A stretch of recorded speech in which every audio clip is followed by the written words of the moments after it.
The Horrible Gamers podcast may contain content not suitable for all ages. Listener discretion is advised.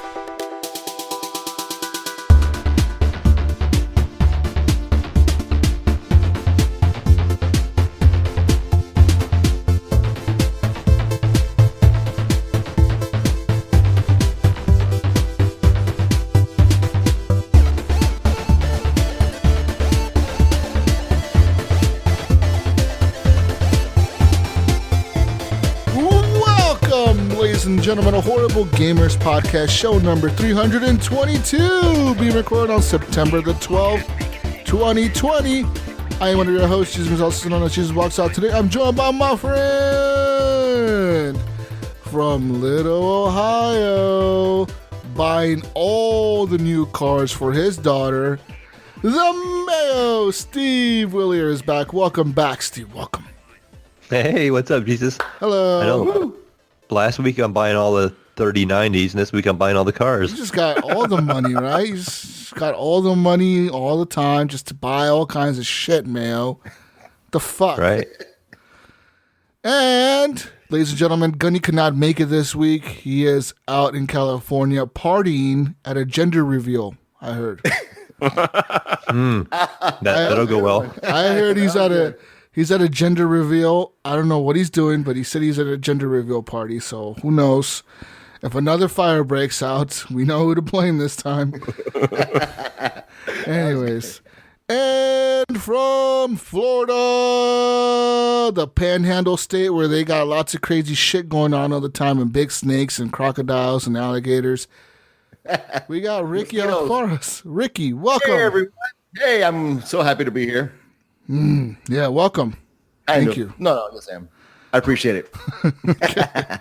And last but not least, our friend who's now finally decided to record a real podcast, Bill Gardner II, Dead Kamikaze. Welcome. What's up?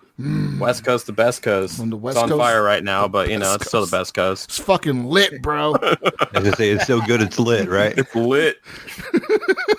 I wonder if it's going to hit those like special crops, you know, that they have there.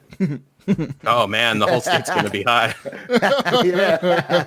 Oh boy, I'm hungry. Doesn't smell like a campfire anymore. I'm really hungry, man. I could eat. No kidding. Yeah, but anyways, ladies and gentlemen, welcome to the show. You can follow us on Twitter _ Horrible Gamers. You can join us on Facebook as well. Horrible Gamers Podcast is our page. And we have a close group as well on there called the Horrible Gamers Podcast Community. Also, people, you can support the show by heading over to Patreon at patreon.com /Horrible Gamers and supporting the show with the monies, such as our friend has Robert Noble, Sean Pacharek, Chad, Brandon Willier, Vaderholic, Commandalorian, Native Lives Matter, Henley M, Jesse Kraft, Pork Chop Poo, Nipron, The Mayo, Robbie Wheat, Adam Sunday, John Jerome, Evan Tanaka, and Jonathan Big D Ho. Woo! You must have to fix mine. Yeah, you guys got All right. to fix yours. I was the first Patreon, You were, and now Yep. and now you've and now I'm not even on there because my card expired. I guess. you lost your Oh, that happened to me, and I was off for there for like a month, Jonathan and Big now D I'm Hall. finally back. Jonathan Big D Hall has the most tenure right now. Man, well, I don't know. If I jump back on there now, it's probably gonna reset me. Maybe, I don't know. I think it carries on. I think it knows. Oh, okay. It should Yeah. know. I think. We get a chance to see if it reset me or not. And we'll know that way. Let's see here. The Mayo. He's been Patreon since January 27, 2019. So no, you were with Oh, okay, that's cool. Yeah. Anyways, thank you all for being Patreon machines and supporting the show with the monies. You can also support the show by heading on over to Redbubble at redbubble.com. You can search for Horrible Gamers in the search bar, and in there you can find somebody wearing our gear, such as our shirt or our hoodie. You click on that person, and then you click on the thing that says more items. And you can find a bunch of items for sale on there, such as coasters, posters, toasters, clocks, blocks, socks. I don't know what else to say. Can we get an HGP fire extinguisher? You cannot get an HGP. There's no fire extinguishers, but there is face mask if you want to avoid the Rona. Oh, okay. So we can, at least Or avoid something. you can get an HGP sticker and put it on the right? On whatever you want. On the fire extinguisher. You put it on the fire extinguisher. We're not there you go. we're not legally telling you to do that, but we're saying you could possibly do that. It's a possibility. Right. Anyways, Mayo, stop fucking giving bad advice on the show, damn it. Anyways, head on over to Stitcher.com and listen to podcasts like I do every week. You head on over to Stitcher.com/premium and you get to sign up for a premium account over on Stitcher that gives you access to ad-free listening as well as exclusive content such as special podcasts, special deals they have with certain networks. I don't know if you guys have noticed, but all these podcasts are going to different platforms, like, oh, we signed a deal with Spotify. Now we're only on Spotify. All these podcasts are doing it. So I'm telling you right now, you may want to sign up for Stitcher because they're one of the biggest podcast players out there. Stitcher.com/premium where you can sign up for a month subscription for $4.99 a month or for a year, just $34.99 a year. You save a ton of money doing it that way. But you can save even more money by using promo code HorribleGamers, all caps, no spaces. Get yourself a free month of Stitcher Premium when you sign up. That is promo code HorribleGamers. How big does the bag of money have to be before HGP gets exclusive to Spotify? It has to be pretty big. $10 and we're in. $10, we're in. Anyways, people, let's talk about what we've been playing this week. Thank you to Ricky Alfaras for the intro and outro music to the podcast. Thank you, Ricky. I'm thanking you right now. Like, thank you. Hey, you're welcome. Oh. No doubt, in person. In person. And he has a cat behind him. The cat looks like it's going to kill him. He's like, he looks hungry. Anyways, let's talk about what we've been playing this week. Guys, I played some games this week. Finally, I've been playing some games this week. I got to play a game this week with Mayo and everyone else in the community, pretty much. This game is Among Us. We've been talking about it the last few weeks. It is a free game on iOS and Android. That means like your tablets or your phones. It's easily playable with Steam players from there. And also for $5 on Steam. This is a pretty cheap fucking game. I mean, $5. Come on, five. You can buy some DLC for another $20. What? But it's a minor. It's a lot of fucking money for another $20. Yeah, it is. But 4 times the cost of the game. I haven't bought any of it, but I'm thinking I will just because I've got so many hours in the game already, just to support them. We're paying for $5 for the game, and the DLC is just small stuff. Like you can have a little pet that runs around with you. And you can have a couple of different skins. And so it's like $18 for all of it. I did notice the other night, Jesus, when we were playing, I was talking, my son had the pet. It was like a little hamster ball following him around. And I noticed when he died, I messaged him one time, the hamster ball stays in the cafeteria by itself. And he's a ghost. It just sits there. And it's like all sad looking. And so it was kind of funny. Like I just was waiting for the live version of him to come back, nice. That's a little touch there. It's right there, right? Yeah. But the game is fun. Oh, man. We've been playing with Discord people. Get on Discord. We have a channel in there for voice. And pretty much everyone gets in there. We all chat and we get to discuss. Everyone's pretty good about staying quiet during the match. And then at the end we discuss, if you die, you got to stay muted. And then we discuss who you think killed who. There was a few matches where I won or I did really well. And then there was a few matches where I was just dying, like in the beginning, like all the time. I was like, "What the fuck, dude?" Because you probably cheat on the ones you won. Well, the one that I kept dying on right away was because I've noticed that everyone sticks together in the beginning, and I wouldn't. I would just go and do my task, like, "Oh fuck it, I gotta go turn on the stupid shield or whatever," and I would just run down there by myself. And I noticed that in the beginning, everyone sticks with each other, like. Everyone just follows each other, and I was like, "Well, that's the reason I'm dying right away." And I just didn't care because I want to get my task done anyway. So I would just always run off by myself and end up getting fucking killed first. It was usually your son that would kill me first, Mayo. And I would always notice that he was going to kill me because he would start following me around, and I would see him following other people. Then he would come back, and I'm like, "Why are you coming back this way? Go the other way, dude. What the fuck?" Yeah, he can be sneaky. He's had some hours in. I actually looked today. And I think he has like 30 hours in the game now. Yeah, and the game's a lot of fun. Very short matches. It depends. I mean, one match we did go a long time. I remember it was Yeah. the match that I was playing as the imposter, and no one could figure out who it was. Remember, it was like Normie, me, and I think it was Nipron left. No, it was Simp was left, and somebody else was left, and no one could figure out that it was me. We were just like, they were like, I convinced them somehow that it was Normie or something. Everyone got convinced that it was Normie, and they kicked Normie Yeah, off the we ship. had Normie pegged a couple times. We were like, it was Normie. And then Had to have been. Normie was like, it wasn't me, it wasn't. And then they kicked her off the ship, and they're like, oh, fuck. So it was like, I ended up winning because it was the last two people alive. If you see the Discord, there somebody posted a video about the first time playing the game, talking about the events. And if you remember, like, this is like a little recap. Normie was a killer one time, and she talked about she went in an event and right in front of somebody, and only the killer can do that, you know. So right away we knew who the killer was, and she's like, I didn't know what it even was, and she was going on about the events, you know, and we're like, Yeah. it was you, Normie. And if you don't know what Among Us is, people, you're probably wondering, what the fuck are they talking about? Events and killing people? It's pretty much 10 people are on a ship, like it's very like simple graphics. It's like dumbed down kind of graphics. And it runs on everything. Like you can have like a normal laptop and it'll probably run on it. Anyways, 10 people are on a ship, or up to 10 players. It could be less, but it's up to 10 people in the lobby. You type in a code on your thing, you join the game, and then once everyone's in the match, everyone spawns in a map and like around this table, and then everyone has a list of things to do. Like it'll say like swipe your admin card at the admin room, fix the wires in electrical, turn on the power in the electrical room, and then or divert the power to this other room, and then so like it gives you a list of things you have to do, right? And if the crewmates, if they complete all the tasks on their list, so like if everything on their list is done, the crewmates win. And there's usually one imposter. They could be up to 3, but there's usually 1 or 2. It depends on how the lobby is set up. Yeah, you can change it. Yeah. And the imposter, you do not know who it is. So it's one of you 10 people that spawn, and the goal of the game is no one's supposed to talk when the match is going. So everyone starts, everyone's muted, and so the imposter's job is to kill people.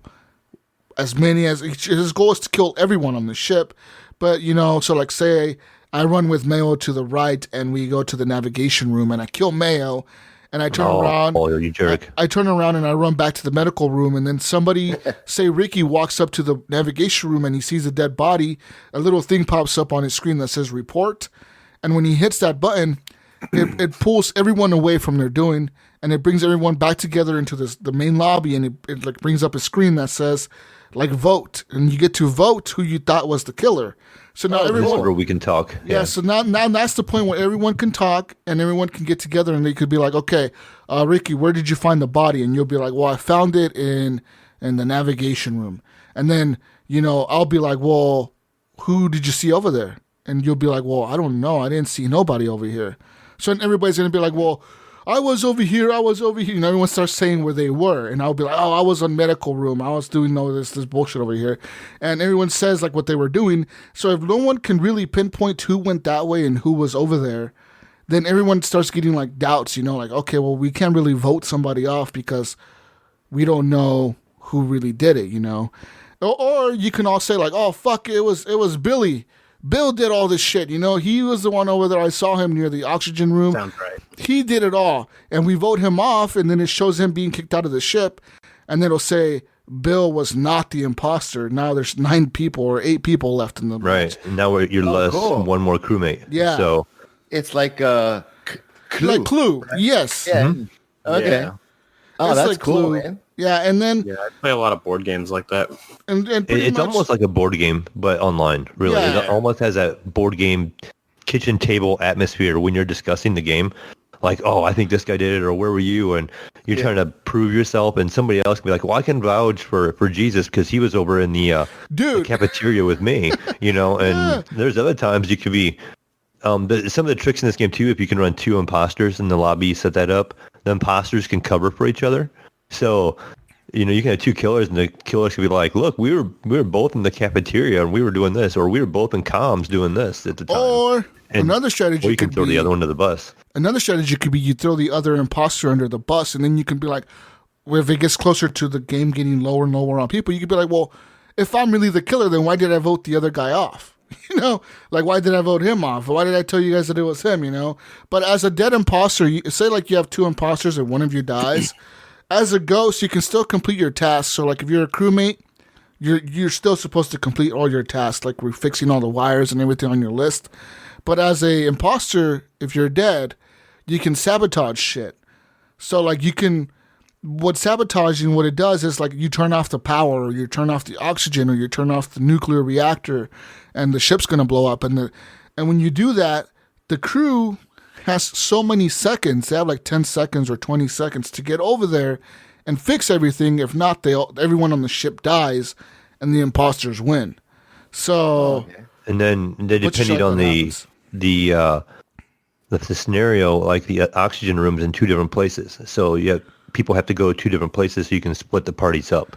And then the reactor is the same way. You got like 2 handprints. You got to have a person on each handprint. So you got a person in 2 different spots. So you can kind of be like, okay, use this strategy to split these people up and try to get somebody down this lower room by themselves or something like that. So that's cool. And then you find a dead body and you're like, who the fuck was over there with this person? And everyone was freaking out, you know, everyone was running over there. No one paid attention who split up with who. So then everyone gets confused. And it really makes some cool arguments and some really cool moments in the game.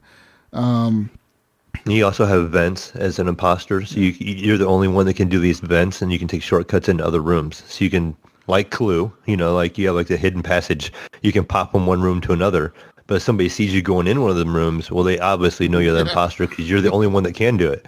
So you got to be careful, like going into a room and not coming out, you know, because people can follow you in. The game's top down, but you kind of have like a fog of war. You can kind of see around corners a little bit. The game won't really show you what's around a corner. It just kind of darkens it a little bit. So you have to be able to see them go in. Remember you can watch the hallway. Remember when I was playing and there was 4 of us left, and and everyone was together, right? Because no one wanted to die. No one knew that I was the killer. And I ended up losing everybody because I ran into the security room and they just jumped into a vent real quick and they just hid in there.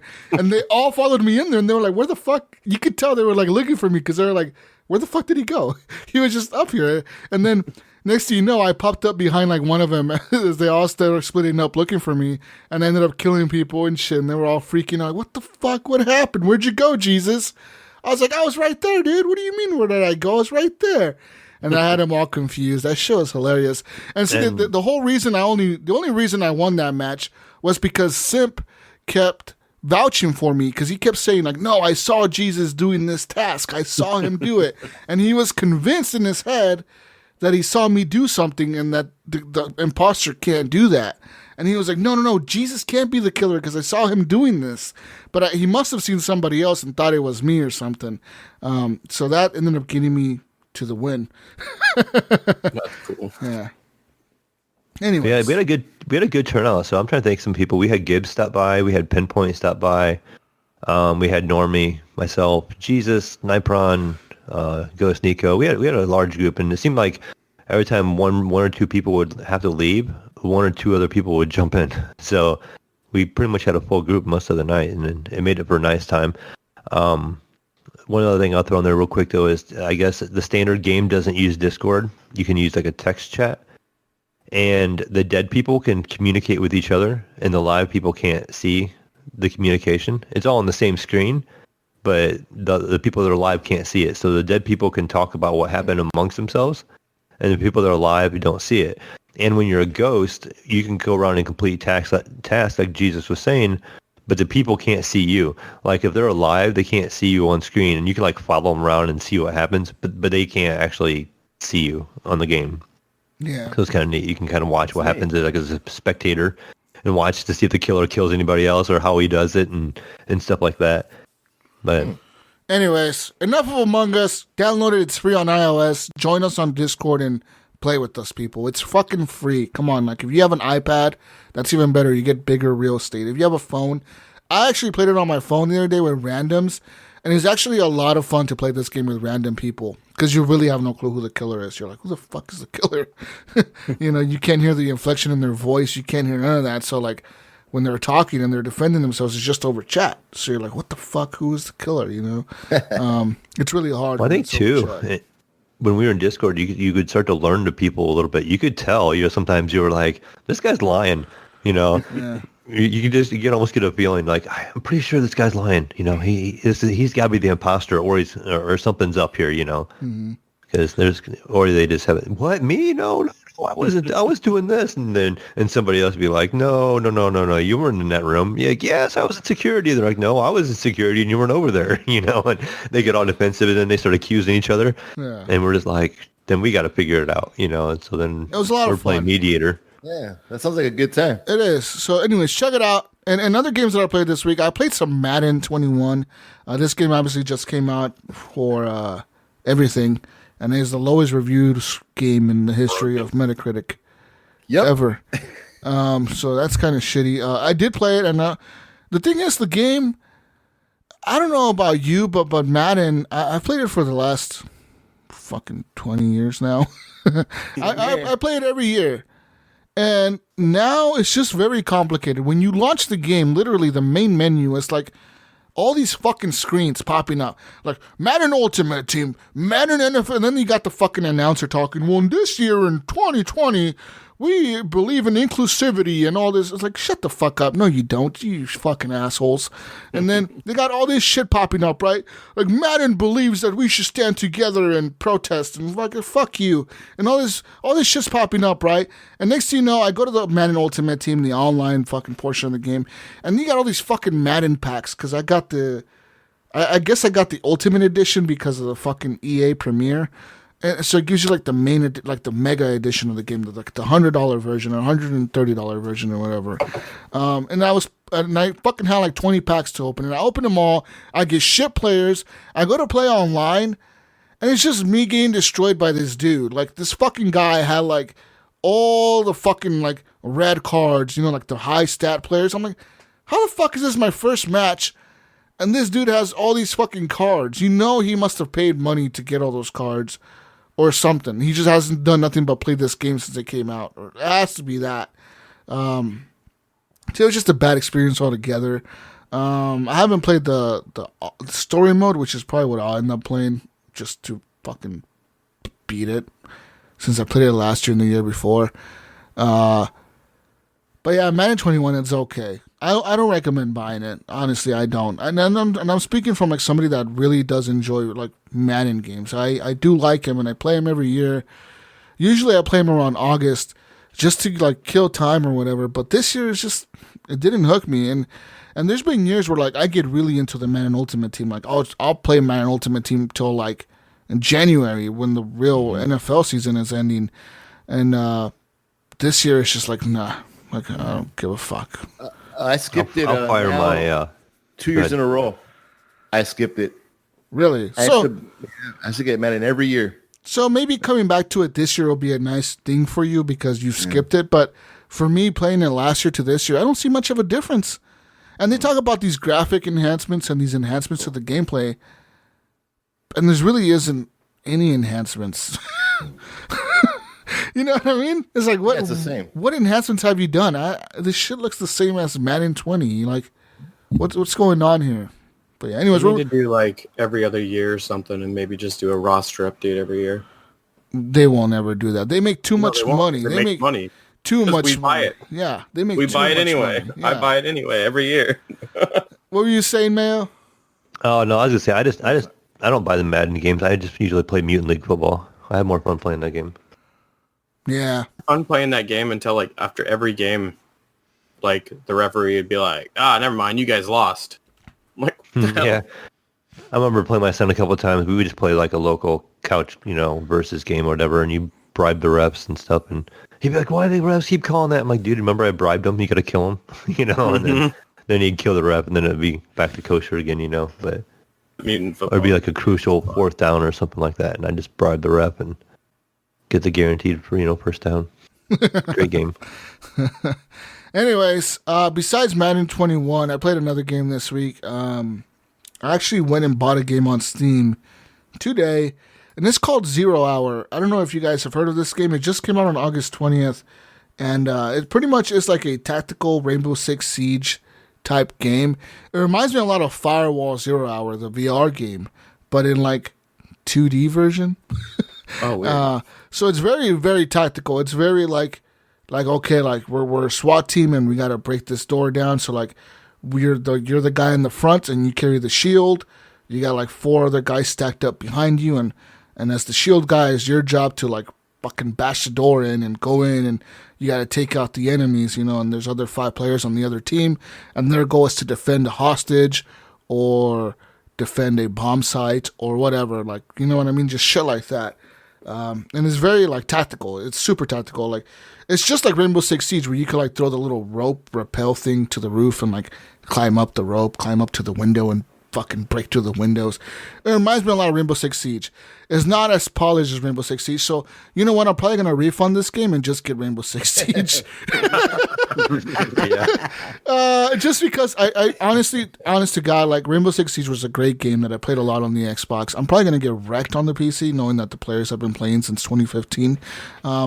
But I still want to play it on the PC because I think Rainbow Six Siege is this game, but more polished, and it's had way more time to build a fucking strong community behind it. And Rainbow Six Siege is not going to die anytime soon. It's just not. Like, they're going to keep supporting that game. I think for the next 10 years, probably, because that game is still going very strong. It's a lot like, what's that game everyone plays on PC, Mayo? That stupid shooter. Counter-Strike? Yes, it's just like Counter-Strike, but a better version. That's what Rainbow Six Siege is. In my opinion, that's what it is. Because even on consoles, that game is still very fucking popular. Like on the Xbox, you get on Rainbow Six Siege, and you can still find a match within a minute, like quick. Like, you know, it just goes. You know, so. I think at Ubisoft event, they said there's like 16 million active players right now. Yeah, so think about that. And the game is like fucking 5 years old now. So they've been really. Crazy. They've done it, and then every year you can buy like the gold edition that gives you like all the previous operators. So I'll probably end up buying the gold edition sometime this fall or this, you know, winter. Whenever it goes on sale, I'll just buy it and get all the operators. They always have it on sale. Yeah, it's always like I know the base game is like $20, and then you can buy the expansion pack for like 10. But sometimes they have like the whole edition for like 40, and you can just get everything that's ever been released for the game for fucking $40. So I'll probably do that. Because this 0-hour game was $15. This 0-hour game was $15 or $12 or something. It wasn't a lot. So I can see why it's not as polished as Rainbow Six Siege. But you're not Rainbow Six Siege, dude. So get the fuck out of here. It's had a good trailer, right? It didn't have a good trailer. Okay. I'm like, oh, this looks good.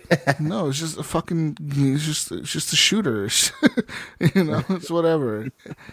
Anyways, besides all that, I played some more Fall Guys this week on the PlayStation 4. That game is fucking hard. I give props to the little kids that can figure this shit out. I can't. I get fucking mad. I broke my PlayStation controller. Like the wire, Jesus. This thing right here, like the top to charge it, it doesn't charge it anymore. I have to like keep it plugged in to actually use it. So I gotta buy like a new PS4 controller. I mean, I was mad. I threw my shit across. I mean, it pissed me off. All right, shut up, Billy. All right, the shit is fucking frustrating. All right, god damn you. Did you at least get past the first round with that controller before you destroyed it? Once. Okay, well. There you go. It's a start. I made it to the third round like once, all right, and I didn't win, and I was fucking pissed, all right, so fuck that game. It pisses me off, but it's a lot of fun. I love the music. I love the game. It's super fun, so, but it still gets me mad that these fucking like 6-year-old kids are whipping my ass. Fuck you, little kid. Fucking assholes. Anyways, besides all that, I played some Tetris Effect this week as well. That's on my PlayStation 4. Yeah, I played the Hobo version, the 2D version, because I don't have the VR anymore, thanks to Bill. That's right. On the other side of the room now. But playing the regular version, it's not bad. It's the same music and shit. It's just that you're not in the VR mode. No. So it's kind of hobo, you know, you don't get as immersed. Really being in the VR mode in that game is the way to play it. Like, honestly, any VR mode, like if you have I think it's an Oculus. I don't know, maybe it's not. But, like, that game really fucking the VR mode is the best fucking way to play that game. No joke, dude. It really is. Like, Mayo, I know you have the Oculus. I know you have that game. Play it on VR. No, I got rid of my Oculus, remember? I got rid of my Oculus when I moved because my apartment's too small. God damn shit. Fuck. I'm thinking about buying one, though. I think I can make it work. I might buy another one here soon. I was at Best Buy like 2 days ago, and they actually had like 5 of the Rift S's sitting in their case. It's like, no. Yeah. I thought about picking one back up because I think I can make it work. So initially, when I got rid of it, I didn't know how much room I would have, and I do have the room. So yeah. So I mean, I have this fucking room. Yeah, if I have this little room, you have enough room. and I still have the library, so that's nice that I had the account yet and the library and all that stuff, so I can just do it real easy. Yeah, so there's that. But play Tetris Effect in the VR mode if you are able to, ladies and gentlemen. Other games that I played this week. So I played all that. What the fuck else did I play this week? I'm trying to think. I'm thinking here. Oh! Let's talk about a big game this week that I played. I played some more Red Dead Redemption 2, partner. Yeah. So, there was a problem with this game. I went to launch it on my launcher, the Rockstar launcher, and I launched it and the game would crash. It would do that little, like, where it shows the shotgun reloading or whatever, the bullets, the shotgun just goes, and then it shoots, and then it shows the Rockstar logo. As far as it would get, it would go, and then it would just, like, blank out. It would, like, shut down. And I'm like, okay, what the fuck? So, do it again. It's doing it. It doesn't do it. Okay, I'm like, okay, maybe I got to update my driver. Go to update drivers on GeForce. You have the latest drivers. You are good to go. Okay. Check Windows updates. Maybe it's a window update. Nope.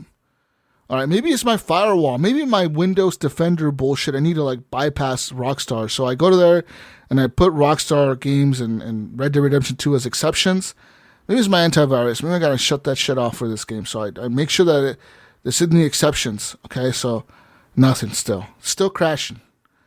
So then I start noticing that the game, if I have my mouse pointer on the second screen, because I was looking shit up on Reddit and shit how to fix it, the game would load up and it would get all the way to the main menu. Like, it would, like, show the main screen, the main menu, and it would say story online or whatever, and it would show the fucking thing.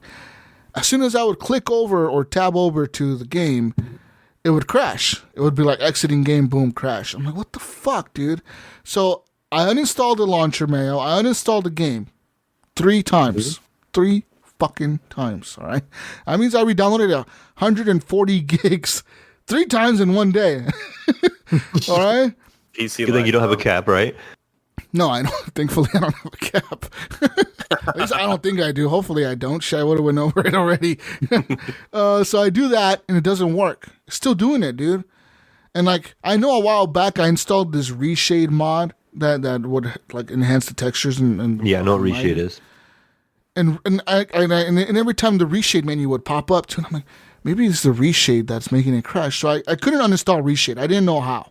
Like, there is no way to uninstall. Like, word of advice to people that get on PC: if you install reshade, the chances of you uninstalling that shit are very slim to none, because the shit has no instructions on how to uninstall it whatsoever. Like, I had to go on some deep, dark web, obscure fucking websites to find out how to uninstall reshade, and it still didn't fucking work. It still didn't work. That's why I usually myself don't mess with that kind of stuff. Don't. That's yeah, like it would be nice to be able to change the shades and make things look a little different sometimes. I remember when PUBG first was getting big, that was a thing. You could reshade and you could make the game really, like, washed out looking, and you can see people easier. And I'm like, well, that's cheap for one thing, but two, like, I don't want to have to put this program on my computer and have it run in the background. That thing is like uninstallable. Even if you uninstall it in the uninstall programs and you delete the files, it's still in your computer.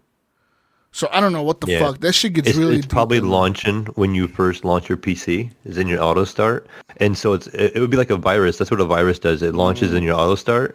And so a lot of times you can't uninstall something when it's running. Yeah. So you have to, like, force it to stop. Sometimes if you don't know it's down there running, or it doesn't show up in your tray that it's running, you know, it could be the smallest little process. It doesn't fucking show up. It doesn't show up. And I tried, like, finding it in a tax manager. I clicked on all the processes. I couldn't find it. I was like, what the fuck? So what I did, I uninstalled everything on my computer. Everything. Oh, man.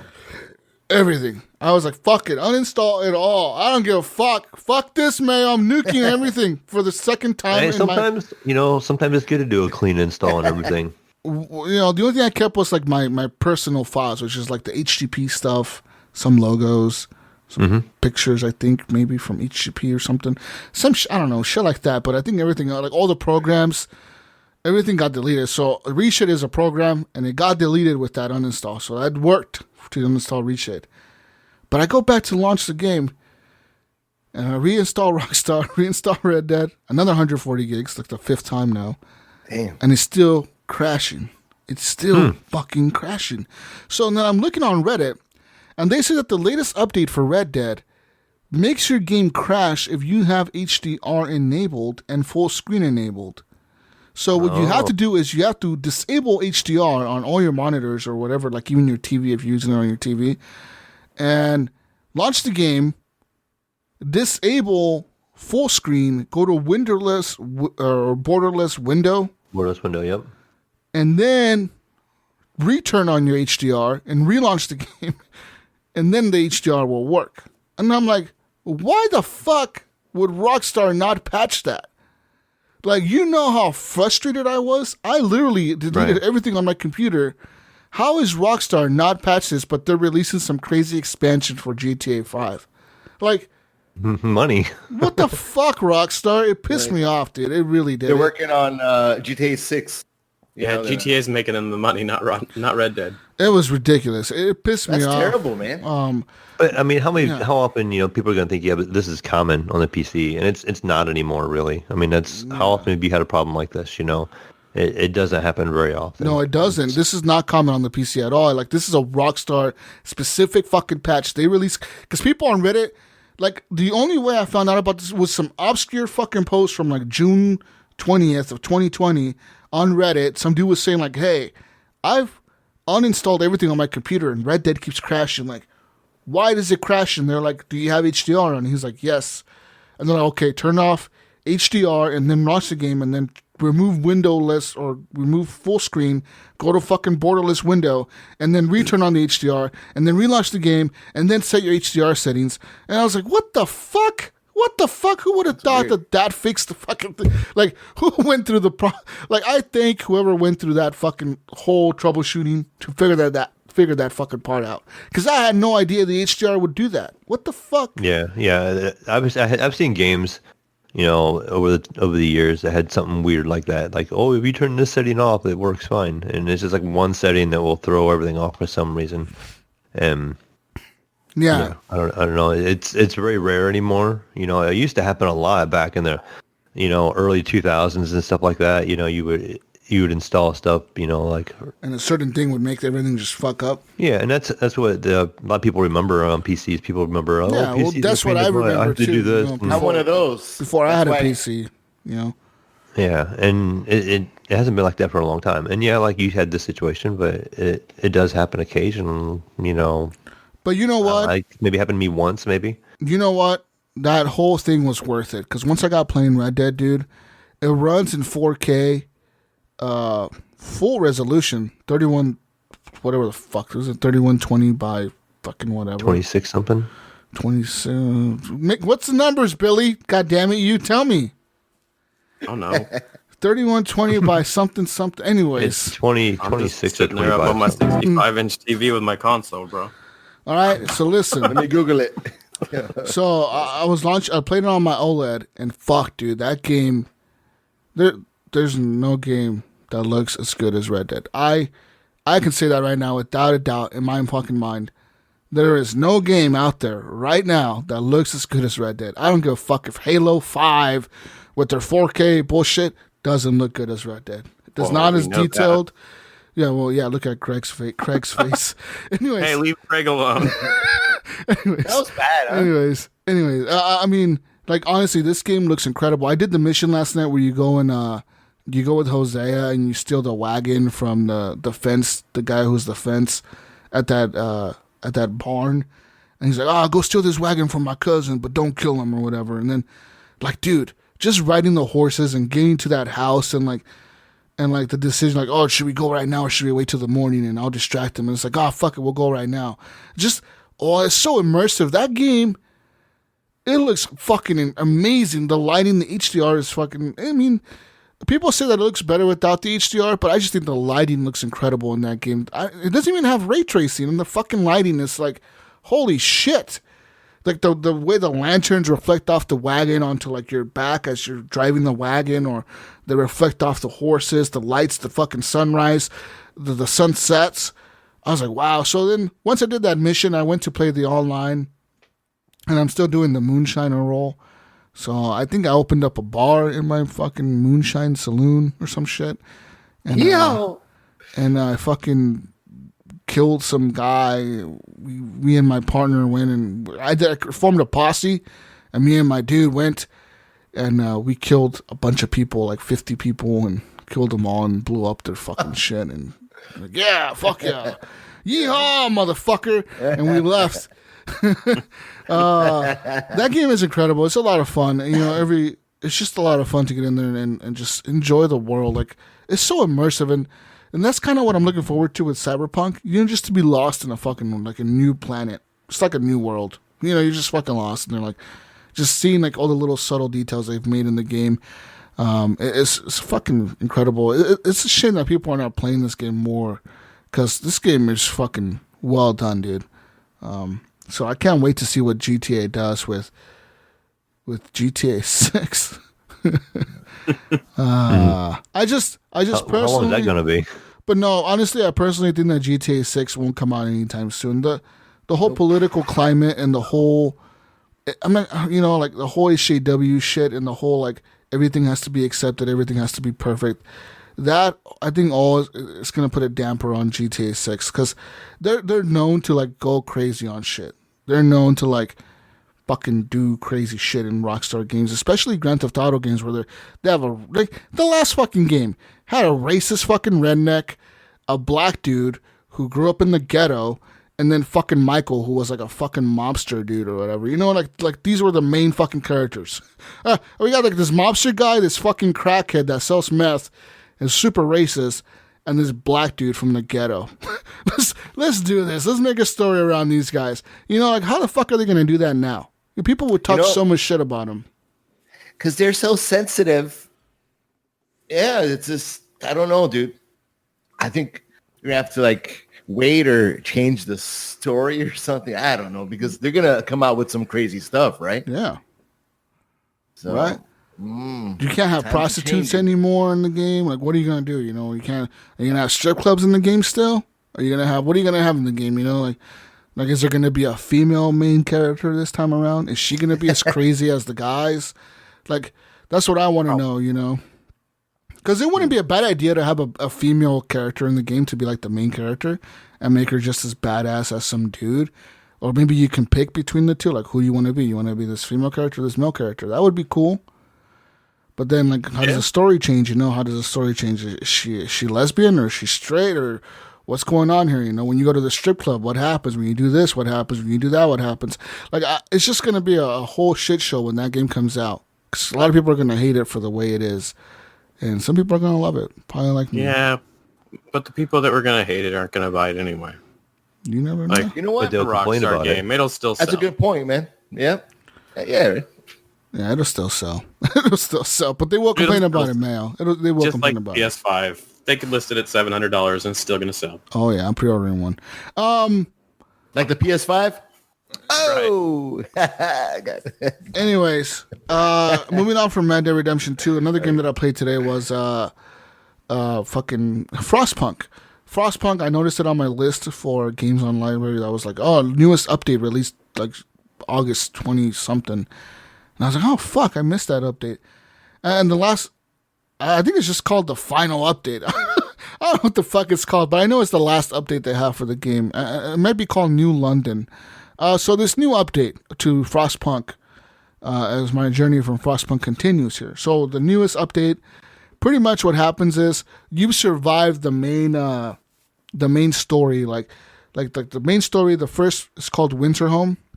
And that one is where you have to survive the big storm, the big frost that's coming, right? That's the whole point of that story. You got to survive the big frost. The second was The Last Autumn. That was set before the whole event of Frostpunk, you have to build this fucking steam core, and you have to send it to London because they need it before this fucking winter comes.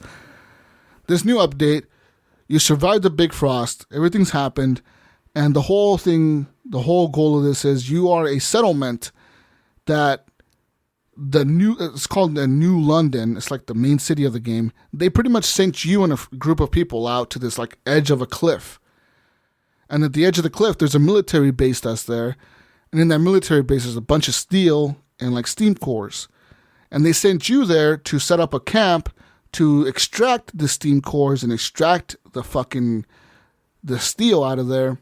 And you're supposed to send shipments off to New London every day. Like 100 steel and 2 steam cores every day. Supposed to go off to New London. And in return, every time you send a shipment to them, they in return send you food every day. Because you have no food supply in this area. You cannot grow food. You cannot build a farm. You cannot go hunting for food. So you cannot send like a hunting party out to get food. So the only way your camp gets food, Mayo and guys, is New London sends you shipments of food. So what happens is there's this deal, right? You have this deal with New London. So the first shipment we get, it's a little short. And we're like, what the fuck? You know, like the people in my camp are like, hey, why the fuck is this shipment short? They were supposed to send us. They were supposed to send us like 70 food and they only send us 50. What the fuck? So you have this building called the administration, and you can telecom back to New London. You can call them and they'll be like, hey, what's going on, Camp 115? And you're like, hey guys, I know that you guys may be struggling over there, but what's up with the shortage of food? And they're like, oh, we don't know. We fucked up. Sorry, we'll send you the right amounts the next time, right? And it's like, okay. Okay. All right. Cool. So then, you hang up on them or whatever. And then, you keep doing your thing, right? I'm still doing my thing. I'm like breaking down these like fucking chunks of wood around my camp, trying to clean up the area so I can start building houses for my people and shit.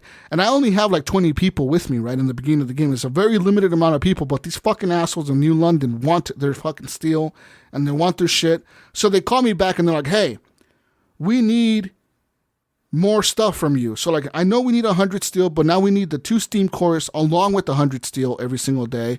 So you got to make your guys work longer. And if that's the case, we're passing a new law to extend the work shift to a 12-hour shift instead of an 8-hour shift. So now the work days get longer, right? They pass this new law, the discontent goes up, the hope kind of falls a little bit. But you're making shit work, and you tell your workers, look, we just got to fucking, send them a little bit more shit, and they'll send us our food. So then I send them the second shipment of food, Mayo, and they send me back even less food. I'm like, what the fuck? I sent you the shit you wanted in like the timely, like maybe I was a day late. Okay, maybe my guys took a little bit longer than usual to get the shit because you wanted more stuff. But you sent me less food. So then these motherfuckers, they have the balls to call me and they're like, hey, yo, you notice we send you less food? And it's like, yeah. And it's like, yeah, we're going to keep sending you less food because we're running out of food and we need the food more than you, but you guys have to send us the same amount of stuff no matter how much food we send you. And it's like, what? What? Nice deal. Okay. All right, motherfuckers. So and then they're like, oh, and by the way, on the next shipment, we're sending you all your kids, like the children that you left behind. We're sending them all with the shipment. Like, fucking good luck.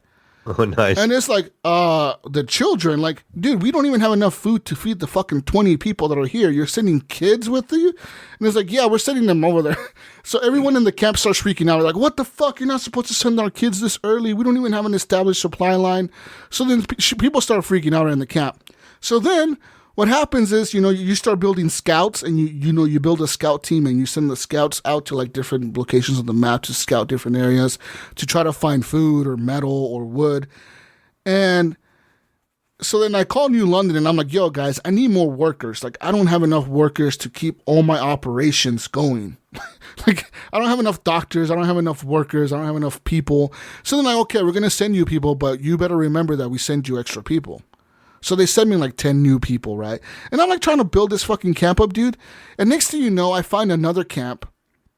And this other camp is willing to trade food with us for like a little bit of shit. They want us to help them build like a house. Like, hey, send like 40 wood and like 10 steel and we'll build a house and we'll send you food, and send us so much things and we'll build a medical outpost, and send us so much shit and we'll build a bridge or whatever. Like, they want to build different shit, so we got to send them supplies, and they have a bunch of food. Like, they have like extra food, and they're willing to give us more food. And since New London is not giving us enough food, these motherfuckers will. So I make a deal with them, right? I make a deal, and I'm like, okay, cool, we'll give you shit. You give us food. So then New London calls me back, and they're like, hey, we make the fucking rules here. You don't fucking get to deal with them. They send the food to us, and then we send the food to you. And I'm like, no, fuck you guys. So then my people get all fucking pissed off, right? And they start rebelling. And they try to kill all the people that New London sent to run the administration building. So then we kick them all out of the town, right? We kick them all out of the camp. And we send them back to New London. We beat the shit out of them and send them back. And when we send them back, New London like messages us. And they're like, hey, motherfuckers, you're supposed to not kick our people out. What the fuck are you doing? And then we're like, fuck you, we're not part of you anymore. We're on our own. And they're like, yeah, you are on your own, motherfuckers. And we're going to go over there and we're going to arrest all of you for treason because you motherfuckers just committed treason. And we that military camp is our camp. And we need to fucking steal from that camp. So we're going to go and arrest all of you if you don't fucking decide to fix your shit. So then I have like 2 weeks or 3 weeks to fix my shit, right?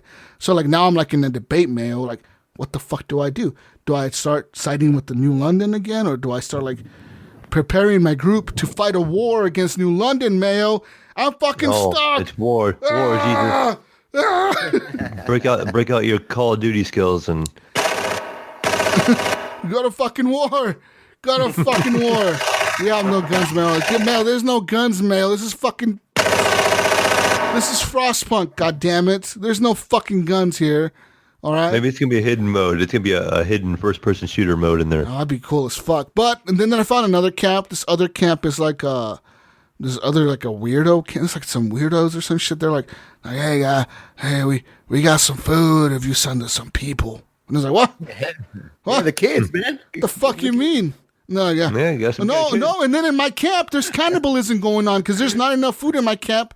They this guy who was like, hey, we found this guy and he was walking around sneaking like this bag full of shit.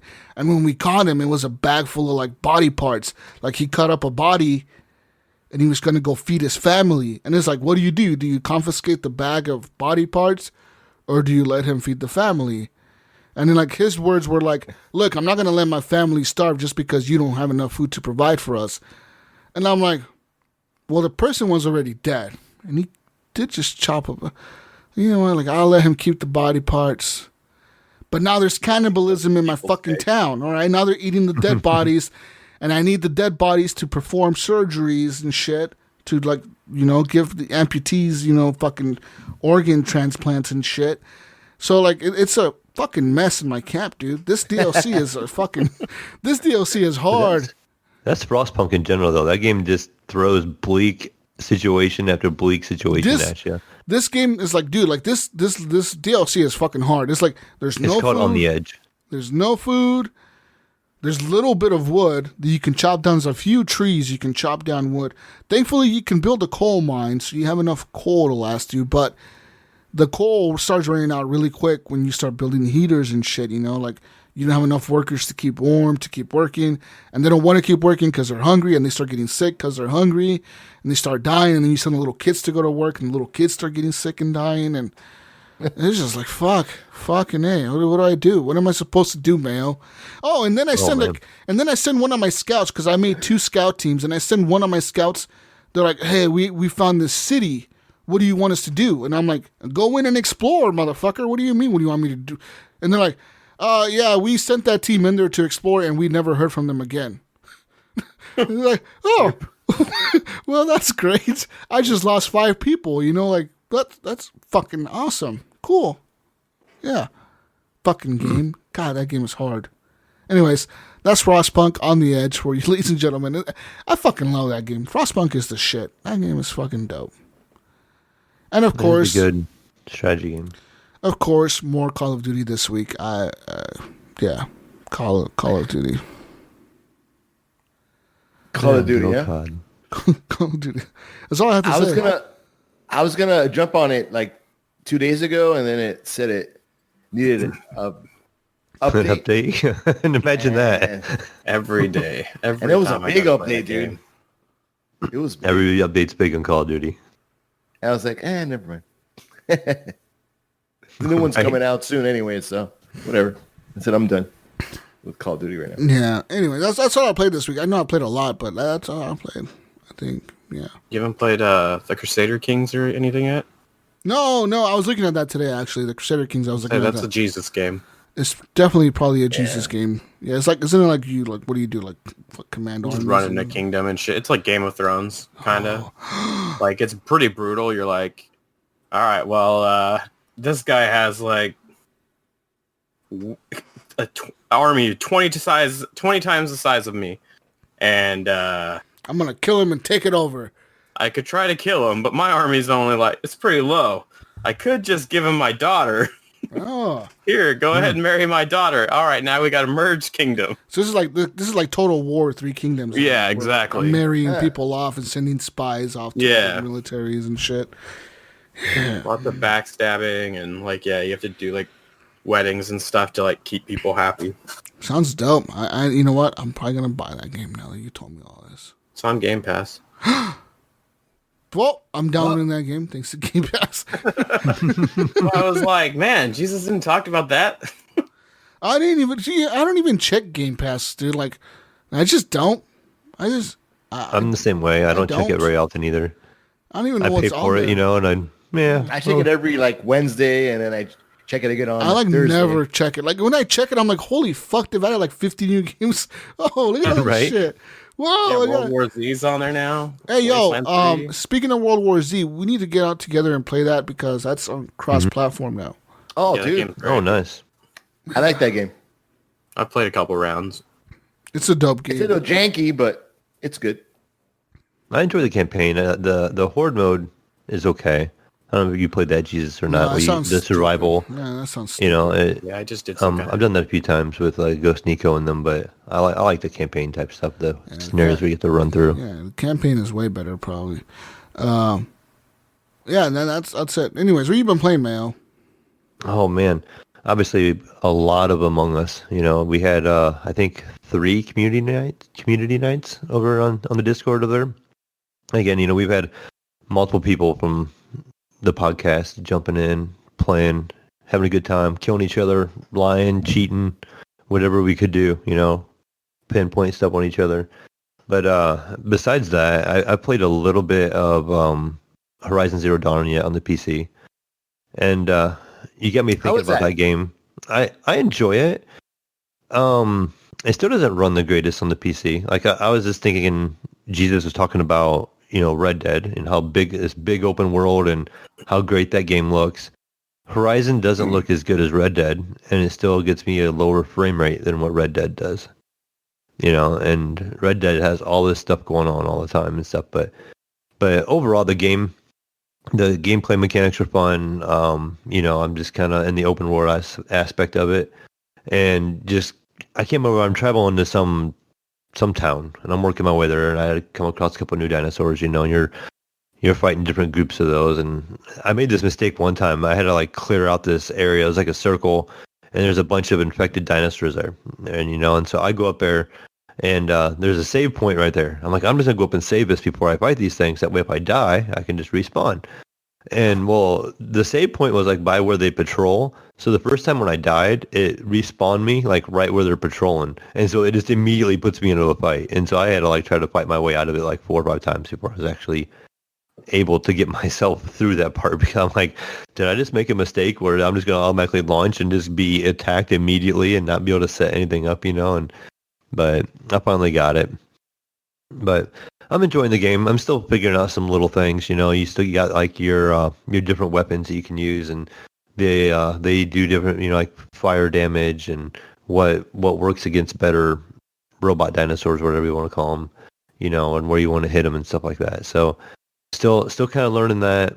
The game, like I said, looks good. I'm running on 1440 resolution and. I'm getting like 85 frames, on the highest maximum settings and stuff. So I mean, it's definitely very playable. It just, But the only other thing I've been playing is I played a little bit of Destiny 2 again. I told Nightfront and them guys this week. just everybody talks about it, and I'm like, okay, I'll check it out. And I checked it out last week. I talked about it in the show a little bit, and I went back and did some more. And I'm basically what I remember. I remember doing this a long time ago. When I first got into it. Was like it's like you're like on Earth or something like that, and there's like a church, and you got to talk to a guy, and you're doing a bunch of missions around there. And I was just lost on like where I was supposed to go for some of this stuff. And I spent more time, I think, wandering around trying to figure out where I was supposed to be and what event I was supposed to be trying to trigger. Over top of where I'd be doing and just progressing through the story. Like I kept running into things, like, okay, well, what do I need to do? And I'd be searching around and looking at the map, and then I'd run across over here, nothing, and I'd run over there, nothing. So I'm still trying to figure it out, but I get some more time in it. Too. Yep. I was just running around for like 2-3 hours. I'm like, I didn't get much done. Yeah, I don't feel like I did either. I have like 100 quests and stuff. I'm like, okay, so where is this quest? Where do I go? I don't know. It's weird, right? Yeah. We did do this strike. Hours. We did a strike, and since you have so many hours, you would probably know. It was like this infestation strike, and we went in, and you had these eggs evidently you had to find. So we went to this area, and we cleared out the area, and we had an egg drop, and you had to put it in this wall thing, and it like damaged. Well, then we continued in the game, and I think it must have been 2 other new people, because we cleared out the wave, and we never found like an egg, and we ran around for like 45 minutes to an hour, just run around the map, and couldn't find. Things kept spawning. We're like, where is this? And eventually the people just left, and I had 2 new people jump in. And again, we ran around for even longer. I'm like, I refuse to just give up. I'm not going to just, leave. I want to figure out what this is. And I probably spent 2.5 hours on that one strike until we finally, like, something happened where we went to a room. We killed a group, and then one of the eggs dropped. One of the guys picked it up, put it in the wall like he was supposed to, and then we progressed, and we had no problem going through it. But it's like this one little thing was missing, and it didn't really tell us. We just couldn't figure it out. And it told us, it said, you need to destroy this hive or something like that, but we could not figure out how to do it. We were just wandering. So that's my only complaint about the game, but the shooting's fun, and it's a lot of action, a lot of stuff going on and stuff. And it reminds me of Borderlands with the different guns and the numbers flying when you're hitting people and stuff, and it feels good, getting the headshots, and you get the little yellow numbers and stuff when you're shooting people too. But you said you had like 1,000 hours in it, Bill?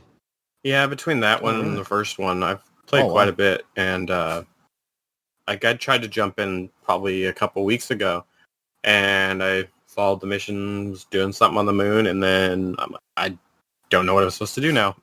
I've gone back a couple times, and I can't figure out where I'm supposed to go next. So I'm on the same boat. Yeah. Well, now that I remember the moon from the first level, but I don't know what I'm doing now.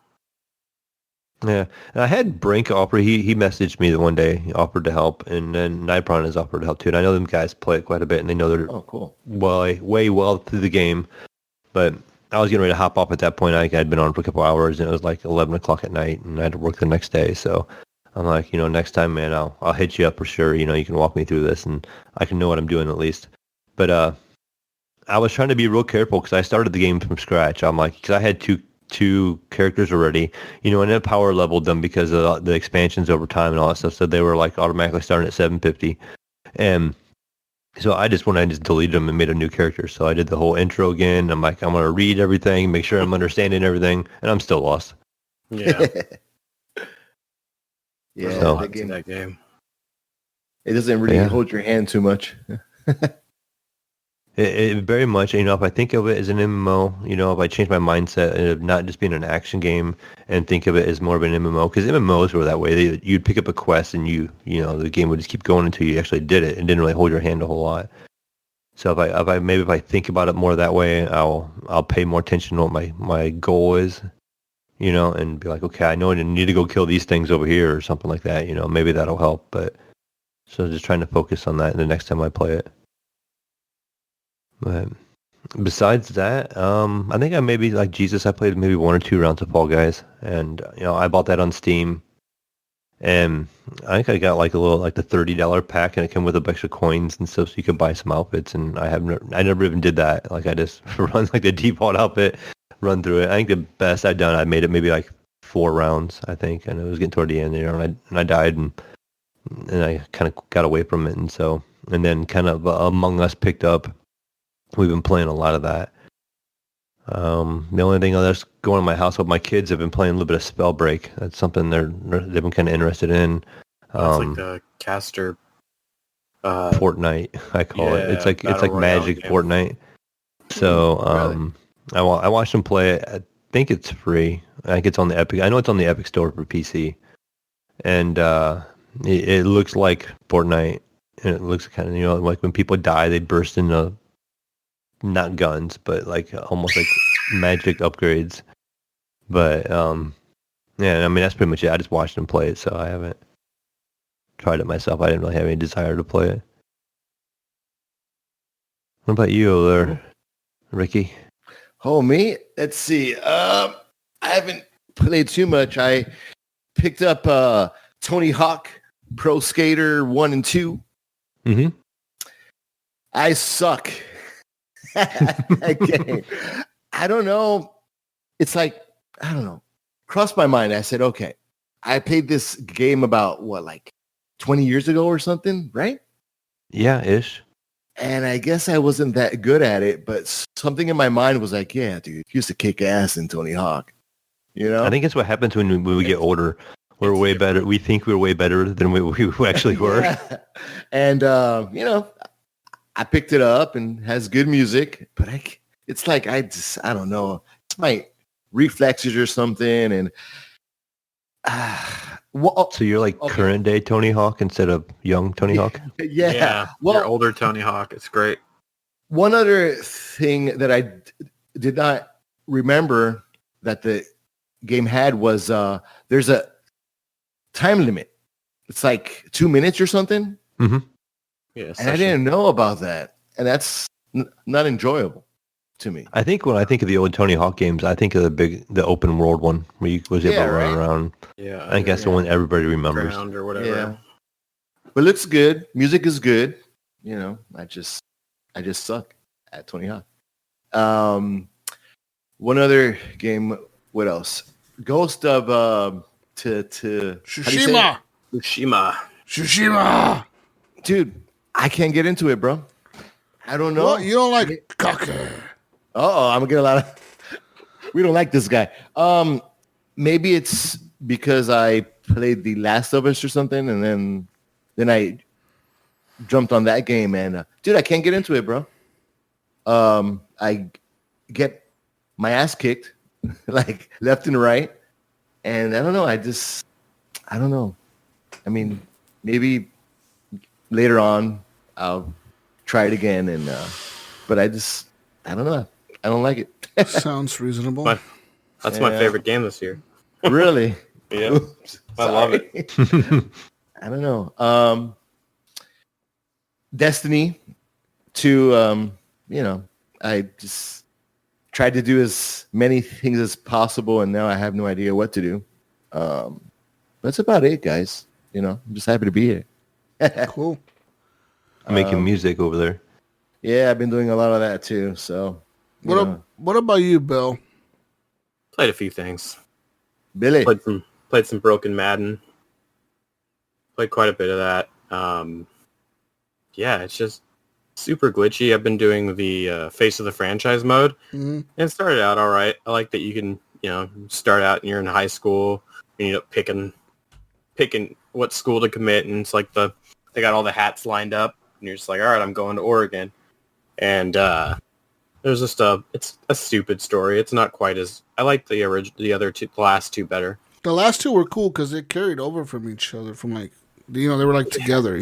Yeah, and this one, I don't know. It's just really weird. Like you pick your position. I've done the quarterback, and I ended up getting drafted to the Packers. Beat Aaron Rodgers out for the starter my second year. And nice. It's just weird. Like they just do all this weird stuff, and like you don't play the whole season. They're just like, all right, well, now we're going to the next event or whatever they call it. Yeah, they call them like special, like in the moment or in the zone. Yeah, your next moment. Yeah, we're going to the next moment. It's like, oh, now you're fourth down and you're down by 3 points. You got to score this touchdown or you fucking lose or some shit. You know, it's like, oh, well, yeah, and it was great. And like my second year, we were like, oh yeah, we're kicking ass. And then apparently I got hurt. And I was recovering from that, and I came back at the end of the next season, and I played one game, and then it's like, I didn't play anything else. It's like, skipping through Super Bowl, postseason, preseason, and then it starts me out in the next thing, and it's like, oh, apparently I came back into the game too early, and I got hurt again. But you don't really find out what happened until you see an update on the screen when you fast forward through and you're watching this screen that takes like 5 minutes because you're simulating the seasons. And now you have to I went from being a 95 overall to like a 74. Loser. And I had to fucking bro. Yeah, I had to rebuild my stats back up. It's fine. Beat It's down. probably all that Oregon training. If it would have been Ohio State training, it probably would have been 95. So It's probably because they're not playing this. They're not playing right now, so they went into their freshman year with no play time. there you go. I think I read an article that EA is losing the exclusivity to Kind of. not really. Not really at all, actually. Yeah, they're so they renewed their contract. EA still has the full contract for the NFL for simulation games. In the contract, they opened it up so other people can make 2K's apparently making like an arcadey game, NFL like a Street or Blitz, like those stupid right. ass games. Gotcha. Oh man. I know, because that would have probably would help if EA actually had competition. Just know that good. they won't make an NFL Blitz like the old Blitz, like we used to know Blitz. Right. I mean, do the last ones with the shooting up in the room. All right, man, we gotta. They no fucking way. You think the NFL's gonna let them do that shit? Hey, yeah, this guy has a concussion. Send him back out to play. Yeah, that's cool. Yeah, no way. They don't want none of that shit. Not in today's world. No, not in today's. Times have changed, huh? I mean, players have committed suicide over shit like that. You know, Yeah. So they don't want none of that shit to be fucking associated with the NFL whatsoever. Oh man. Let's see, besides that, I completed the campaign in the Avengers. That game's all right. I was It's gonna say, fun. how is that game? Because I thought about picking it up. too. Me too. But I was like, I've had fun with it. It'd be fun if you were playing with other people as far as the online stuff goes, but it's just really repetitive. And you only really have 2 bosses right now and basically a Destiny strike. You have the Taskmaster and Abomination are the only 2 bosses they really have in the multiplayer. Mm-hmm. And the rest of it's just kind of like Destiny, going through like this open world, and you got these things on your map, and you go unlock chests or kill this enemy is going to have a good piece of gear on it. So you go kill him. And then at the end, you kind of fight waves of enemies, and then that's that. So, but the single player, I think I really liked. Kamala Khan, who's Miss Marvel. She's just a fun, I guess, wholesome character. It's cool to see when she's a teenager and she comes, to A-Day to the event because she wrote some story that they're reading off in the finals. And she gets to meet all the Avengers, and she's just freaking out, like, oh my god, I'm meeting Thor. And it's just like, oh yeah, that's cool. Could relate to that if I ever, if the Avengers were real and I was going to meet Iron Man, I'd be pretty damn excited. Her moveset is really good. I think she's probably the highlight of the game as far as the characters go. My least favorite, unfortunately, which I was most excited for, was Iron Man. I keep hearing that. He feels slow. He feels weak. And it's just like, you guys had a cookie cutter thing set up. Just steal from Anthem. Anthem felt great as Iron Man. Just take Anthem. Yeah. You had it already. Just take that.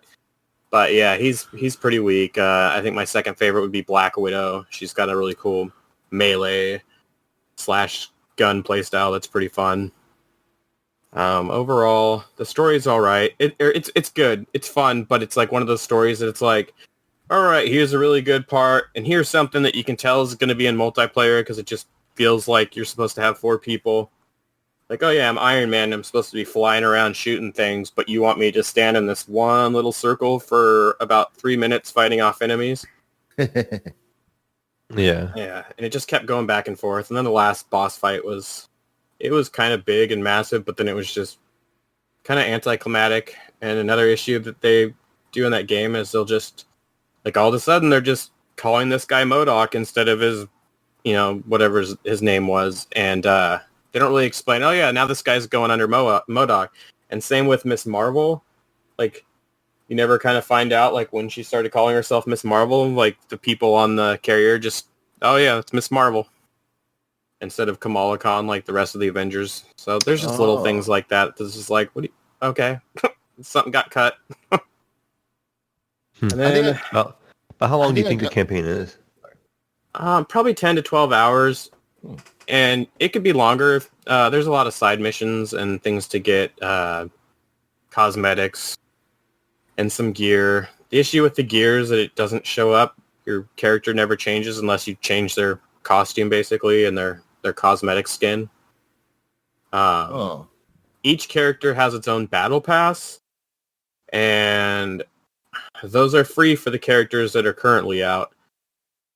The issue I had with that is you can only get that experience by doing like dailies and certain things. It doesn't just like, oh, you're gaining experience, so you're going to get all the skins and stuff for the battle pass. Mm-hmm. And so that's kind of lame. The new characters that are coming out are also going to have battle passes, but those ones you actually have to pay $10 for. But it's all cosmetic, so I guess it's not a huge deal. But just like Fortnite, if you played through the whole battle pass, you'll get your currency back to buy another one, I guess. So it's not terrible as far as, because you can access the characters are going to be completely free when they come out. But you have to do your dailies. But you'll have to do your dailies to get your battle pass. That's fucking lame. Like, I like Call of Duty. Like, I know it takes a long time just by playing it, but that's what I do. I don't go for the challenges or anything. I just play. I'm like, just fucking play. Yeah, so yeah, you don't get any XP unless you're doing the certain challenges and things they want you to do. Towards the... That's for working towards the battle pass. And then once you get to end game after the campaign and you're doing the multiplayer stuff, you can get to level or item level. It's just like Destiny. You have a basic level where you get you level that up and you get your skill points.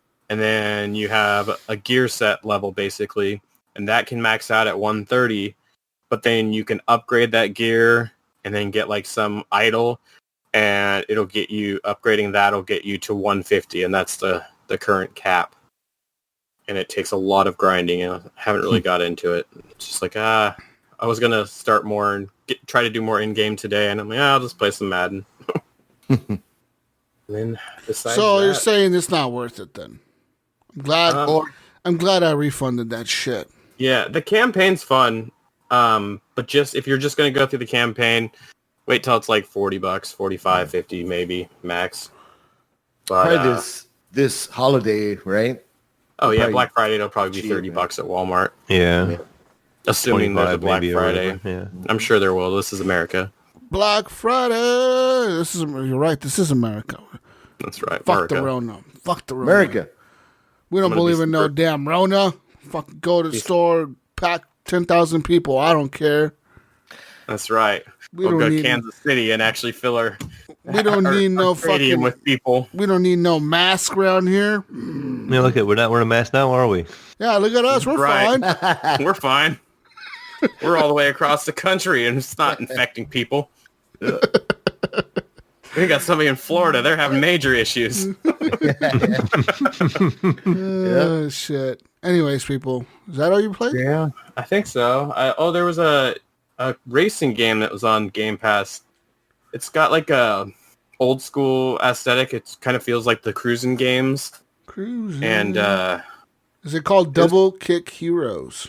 No. What was it called? Is it called? It's on the... I think this one's only on the Xbox One right now. It's called Hot Shot Racing. And it looks kind of almost cel-shaded. But, yeah, that game was pretty fun. It just feels like you're playing like an old, maybe PlayStation 2, maybe original Outrun PlayStation-ish. or Yeah. Kind of plays like Outrun or Cruising USA. Yeah, it was Reminds me fun. of when you used to cel shaded the old. There was like Auto Mandalisa or something like that. It was made by Capcom back in the day on the PlayStation 2. Oh, Auto, yeah, that game. That game was great. I love that game. It was cel shaded. Modesta, yeah, something like that. I remember that one too. Yes. Yeah, it was kind of around the Gran Turismo days when Gran Turismo was kind of in its peak, and Yeah, I think that came out right after they really started doing the cel-shaded stuff, like 13. Yeah. But I think that's... I did play some Wasteland. I'm liking that game. That game's pretty fun. There's just too much. I bought too much. Oh, I also bought Tony Hawk. Oh, And that game's great. So, yeah, like you were saying, like I remember when I was playing that game and I'm just getting like 20 million points off this 2-minute session because I can just keep going. But yeah, now it's just... And I think part of it is the original Tony Hawk and 1. I don't know. Or Tony Hawk 1 and 2. I don't know. It feels different in this one, which I guess you can go into the settings and make it so that it's actually just the original controllers. But these controllers and the stat points and stuff, this is all from like Tony Hawk. I think that started in like 3 and Underground. So you're kind of mixing games, and that might also... Like I created a character and it was like, oh yeah, you got to jump from this gap to this gap. It's like, oh, well, my character's not even strong enough to do that. Like he can't even make the gap. Or if you do make it, like they kind of added some bugs, or they kind of left some bugs that I remember, like, oh yeah, this gap was really buggy. Yep, still get buggy. But yeah, the only disappointing thing about that is it doesn't look like they added all the cool like characters that you could unlock, like Crash Bandicoot and Spider-Man, and like I think they have the cop. That's the only one I've seen unlockable so far. I like all the good music though. Oh yeah, man. Yeah, it's so good. I bought that, or I was playing that, and I was like, oh man, bring me back to the ska, the Goldfinger. Yeah. Yep. And I like when you like, I think it's when you get in the zone or something, and then the music just like gets louder. Oh right? yeah. Yeah. It's like, yeah. And then I freaking bust my ass. It's kind of weird how they did it with this one where you don't repeat the goals as you complete them with each skater. You can only go back to each level and go grab the 2 skill points or whatever from each level. But as far as the time attack and collecting skate and all that, like you only do that once. And I didn't really look in the settings. I don't know if there's a way to reset it, but I was just like, oh, that's kind of weird. Yeah. But yeah, I think that's about it. Cool. We played Star Trek Bridge Commander or Bridge Crew last week. Oh yeah, How is that, Star man? Trek. It's pretty fun. Like, pick that up on the PSVR, but I've been like, It's pretty fun. Like I played the captain, and yeah, you're just kind of getting all these little updates, and you're like, all right, well, we need to do this, this, and this. So your navigator's navigating, and your engineer's like, okay, so we're gonna have this much power to the engines, and then we need to put this much power to the shields, and you just do little missions. I kind of wish there were like away team missions. That would be kind of fun in the VR. Yeah. But so far, it's just so does it have from that, the right? bridge. Yeah, it's just from the bridge. Yeah, because I watched the new That's right. the new Star Trek TV show. What the hell is it called? It was pretty good. Oh yeah, there's the Picard one, and then there's the other one with that. The other one. Yeah, it was really good, man. Yeah, I need to watch that still. It's good. I highly recommend it. It's got the guy from The Boys in it, right? The main character. Can't remember. Was his that name. him? That's what I thought. Because I was just listening to an interview, and he was talking about being in that show and The Boys. I didn't recognize. It's weird. Boys is good, but that's like another podcast, right? Yeah, I'm almost caught up on that one. Fucking Homelander. That dude plays such a good bad person. Oh yeah. He reminds me of Joffrey from like Game of Thrones or like Cersei, where you just don't like him. You're just like, this motherfucker. you're so good at being evil. Yeah, he plays it really well. Yeah. Like one of the questions in the interview is he really like is he just like super intimidating? And he's like, yeah, only when he's in that suit. And you're like, oh fuck. Yeah, he's in that suit. He looks all big and shit. Oh wow. Yeah. Got that constant smug look on his face. Like fucking drinking milk. Yeah. Oh man, that's gross. That's all like tonguing it out of the bottle. Like, what the fuck are you doing, dude? Like, yeah, it's pretty creepy. Anyways, all right. Watch The Boys, people, on Amazon. Speaking of Amazon and watching The Boys today, on my TV, I was watching that show, and one of the scenes pissed me off. I think it was with the Asian girl. And she was talking to her brother, or she was talking to the French student. I didn't understand anything they were saying because there was no subtitles on the screen. I was like, "What the fuck?" So, they do that. Yeah, I realized on Amazon, for some reason, on the Vizio app, you have to turn on subtitles for everything to get subtitles individually through the people talking like with sign language or another foreign language. Like, it's like, what the fuck? And then. So I ended up going to buy an Apple TV today. Because it pissed me off so much that it was doing it on my TV. I was like, I cannot watch TV with subtitles. Buy like a Roku stick or something that are like way cheaper. No, Apple TV is the way to go, bro. Because, yeah. I do want to see that video game show on Apple TV. What's it called? Oh, Mystic Quest. Yeah. That shit's great. Really fucking good. Anyways, yeah, so I got an Apple TV today. I actually got it for really cheap though, because thanks to my work, we got $100 on our fucking rewards cards or whatever, and then I got an employee discount, so I got it for like $65, like the 4K one or whatever. 4K one, nice. Man, I need to work where you work. Yeah, like $180. You need to work where I work, man. Man, you probably got the same shit. Don't lie, motherfucker. You didn't get $100 or whatever. Yeah, we got the $100. Yeah. See, stop lying, you asshole. Anyways.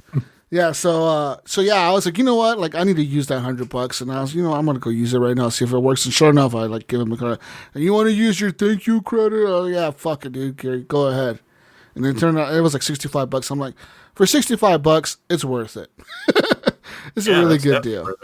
Yeah, and then you got all the Apple shit on there, and it. What I love about Apple products is they just fucking work, dude. Like, this thing was so easy to set up. It literally tells you like, all right, you got an iPhone or an iPad, just put it near it, and we'll set it up for you.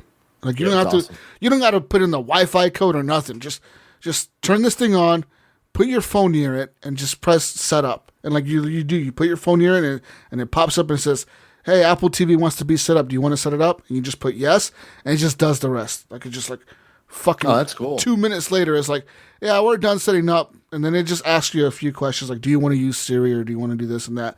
But like the Wi-Fi and all that, like entering the Wi-Fi password, that shit sucks. Like, all that gets set up by itself. It's like, fuck, so easy. Apple Mayo, woo! Yeah, and you see, you're gonna lose it when Epic gets their hands on them, and sues the crap out of them and make it open source, and then you're gonna have to log into every account when you get your Apple set up. And it's gonna suck. Everybody's gonna have their own payment methods and everything you're gonna have to put in. And it's gonna suck. You better hope Apple wins. I hope Apple wins.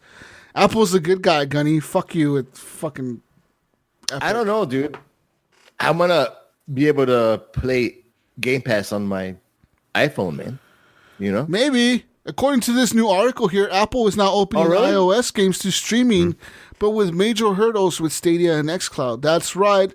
Apple's newly revised App Store guidelines issued this Friday technically paved the way for cloud-based gaming services like Microsoft xCloud and Google Stadia to launch on iOS. But there is a new rule and new requirements for each thing that every game on Game Pass and or Stadia must have its own app within the App Store with the review, like the reviews for it, the ratings for it, and you must download the app, which then connects to the service like Game Pass or Stadia, and then you can play it. So so that means Microsoft or the developers of the games on Game Pass would have to make an app icon, I guess, for each fucking game. Yeah, it's not gonna happen on the Xbox. It would be like 300 fucking games you have to download on your phone. Oh my god, 300 apps. Yeah, they need to just revise that. Like they just need to treat it like a streaming service for like Netflix. They do it for Netflix, and that's the thing. They're just like, oh no, it's a different kind of media. It's not. It's the same thing. It's Netflix for games. Is that they probably want to be able to like keep track of each game to make a percentage, right? Okay, this month, this many people downloaded this, so you got to pay us this much. Right? I listened to somebody talk about it the other day, and they made up some good points that Apple sucks. Apple, I mean, I like Apple products. I have a couple of them, but yeah, I'm using an Android phone right now, and this is the first Android phone I've used since like the Note 4. Basically because I want to do the xCloud stuff. And I think Apple's scared that the same thing will happen that happened with like Spotify for their music. Because before Spotify and these services came, Apple was just charging you 99 cents a song. And now they can't do that because it's not it's because people are just buying on the on Spotify or Spotify or like the Amazon or all these other marketplaces they're allowing on their store because it's a different kind of media. So yeah, I mean, like I said, I've been pretty loyal to the Apple phone, and yeah, me too. Yep, I'm using I picked up a used S10 for a couple $100 the other day, so that's what I'm using now, and I'll probably get the Note 20 Ultra eventually. But yeah, how fucking dare you?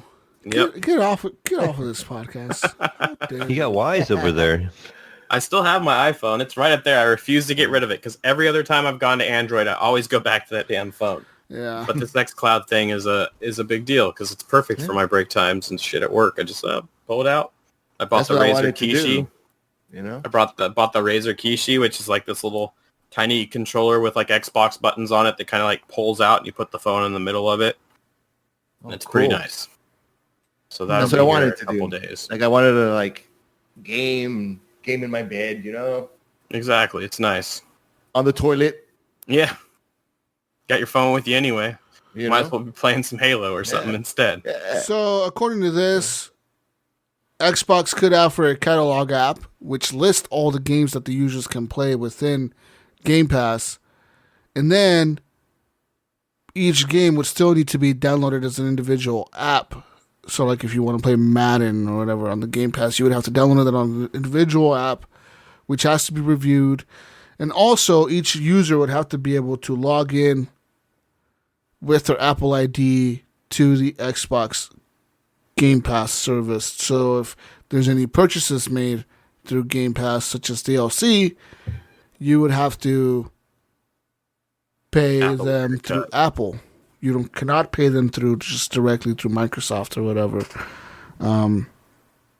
So yeah, there's that. So who knows what's going to happen with all that? Maybe they'll come out with a deal. I'm assuming something has to be reached.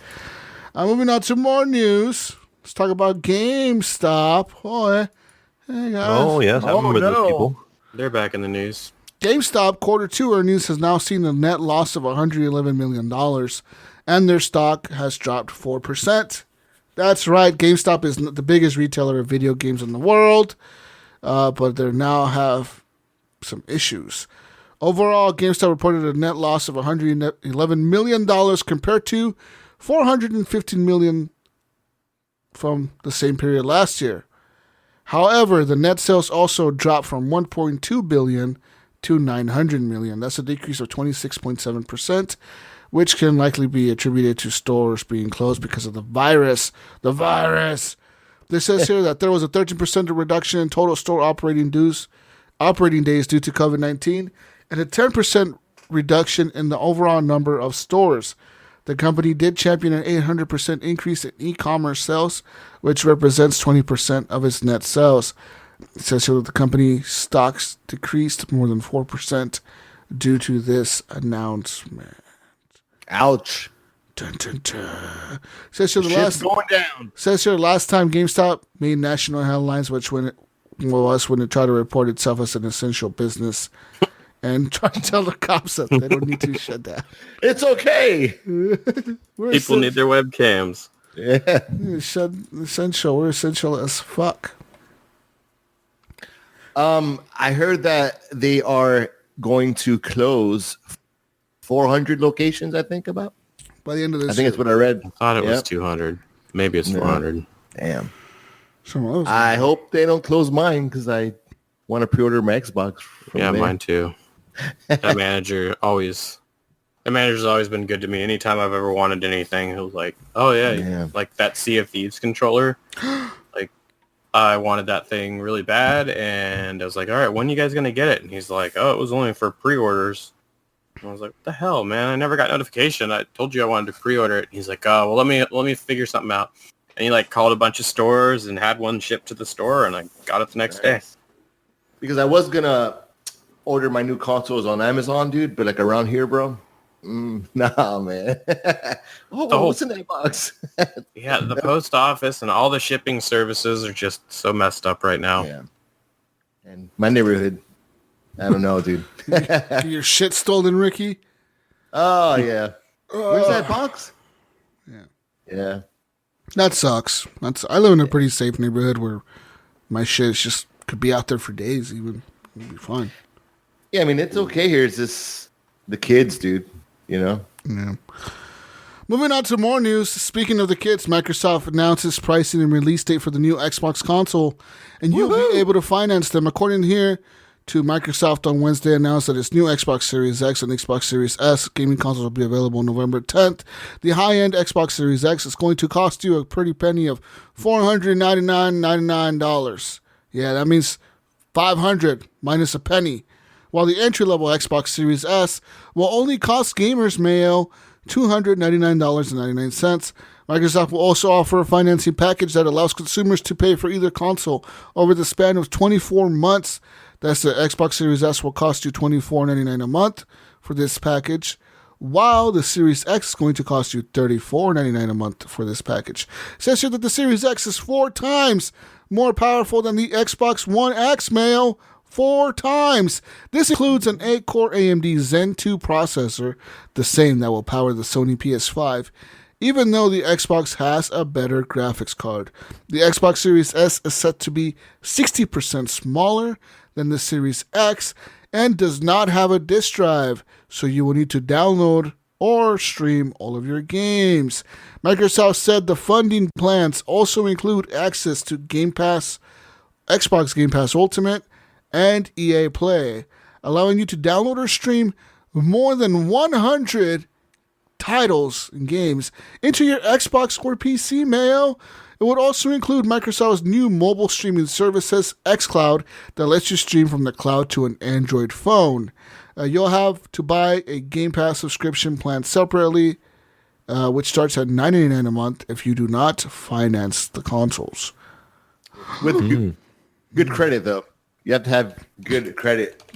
Yeah, it's Get the all access. I think it's like $680. I think. So. Yeah, it's the same company that Apple finances. Isn't their it phones. Dell? Good luck. That's good. Yeah. Yeah, it's whatever company Apple uses to finance their phones when you buy it directly from the Apple stores. It's the same one. So get good credit, they people. require a really good credit. They probably have a picture of me on there. Like, don't give me that guy. Fuck this guy. This guy tries to apply. Deny him. Right. What are you doing in our store today? Yeah. Cash, right? Sir, do you have cash with you today? Can't I just Venmo you the money or something? Come on, you know I'm good for it. Let's talk about specs for this Xbox Series X, Mayo. The Xbox Series X has a CPU of an 8-core AMD Zen 2 CPU at 3.8 gigahertz, and it says here 3.6 gigahertz with SMT enabled. Same for the Series X, except it only goes up to 3.6 gigahertz and 3.4 gigahertz with SMT enabled. Both will rock, or actually the Xbox X is going to have a AMD RDNA 2 GPU with 52 CUs at 1.825 gigahertz, while the Xbox Series S is only going to have a AMD RDNA 2 GPU with 20 CUs at 1.565 gigahertz. The teraflops, the X comes with 12.15 teraflops, and the S only has 4 teraflops. Womp, womp, womp. It's like a huge difference, but then Yeah. That's just the teraflop measuring, though. yeah, The RAM. resolution, right? Oh, RAM, 16 gigabyte GDDR6 RAM on the Xbox Series X. It says here 10 gigabytes at 560 gigabytes per second, and 6 gigabytes are going to be at 336 gigabytes per second, while the RAM on the Series S is going only to be 10 gigabytes of GDDR6 RAM, with 8 gigabytes being at 224 gigabytes per second, and 2 gigs being 56 gigabytes per second speed. Performance target on the X 4K at 60 frames per second up to 120. On the S 1440p at 60 frames per second up to 120 frames per second as well. The storage on the X is going to have a 1 terabyte PCIe Gen 4 NVMe SSD at 2.4 gigabytes per second uncompressed and 4.8 gigabytes per second compressed. And S is going to have a 512 gigabyte PCIe Gen 4 NVMe SSD at 2.4 gigabytes per second uncompressed and 4.8 compressed. Expandable storage. Both will have a 1 terabyte expansion card available for purchase separately. how much will that be? I bet. Nobody knows, right? There's a couple, like, I don't remember, some retailer like leaked some information, or supposedly leaked some information that shows like the 1 terabyte one at like $220. Don't doubt it. I don't doubt it. Yeah, I was getting ready to say 150 for a small one, probably what they're going to charge. That sounds about right, because I think when the Xbox 360 came out, I think the hard drive was like $200. Yeah. And these are NVMe drives, so they're really expensive. Gig. They're really expensive no matter what. Like, if you're just to buy one for your PC, it's like $200. Yeah, depending on the size or the speed. You know, you could get a slower one for like 150, but yeah, Like a Gen 3, right, or whatever. yeah, like a 3,000 megabyte. Yeah. You know, basically 3 gigabyte read and write speed. Where they have ones now that are 5 gigabyte read and write speed. So you know, you can pay a little less and get a little bit slower, but. Says here, both consoles are going to feature thousands of Xbox One and backwards compatible Xbox 360 and original Xbox games available at launch. Xbox One gaming accessories are also backwards compatible. That includes controllers, headsets, remotes, fucking maybe no, the Kinect is not backwards compatible, Not but the everything Kinect. else is. The disc drive, of course, the X is going to come with a 4K UHD Blu-ray drive. The S will have no drive. It's digital only. They both will display HDMI 2.1 out. And, of course, the price is $499 for the Xbox Series X. And the Series S is going to start at $299.99. But yeah, the S, apparently, Phil Spencer had it on his shelf behind him during like interviews throughout the whole year. No one ever noticed when he's at home doing like the live video interviews or whatever on like Xbox Insider or that fucking show they do. He just had it on his shelf. Yeah, right there. And like no one noticed. He's just like whatever. Like he's had the I S. glanced over an article saying that I think it was one of the YouTube companies that do Digital YouTube videos. Foundry. Down to Digital Foundry was saying, "Oh yeah, we knew it was there, but we just couldn't say nothing." Yeah, they about knew it. since like March. They saw it in March. Yeah. Yeah, they saw it when they saw the original Dicks. X Series X reveal of it, or like spec reveal. Yeah. They saw those too. It's like, That's yeah, we crazy, didn't say right? anything. It's fucking So, nuts. so COVID, I guess, really messed things up, huh? Yeah. Yeah, there's like a video. There's a couple videos that they've shown. Like one of them, it's like, oh yeah, this is definitely supposed to be at some kind of event, and yep, it was spoiled. So they're just like, yep, here we go. Yeah. Cat's out of the bag.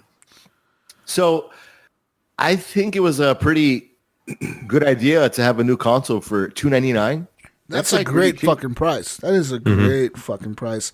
They Perfect smart. price. Very, very smart. I'm gonna get that one most likely, honestly, because I want to play games on my TV on my OLED, and my OLED doesn't do 120 frames.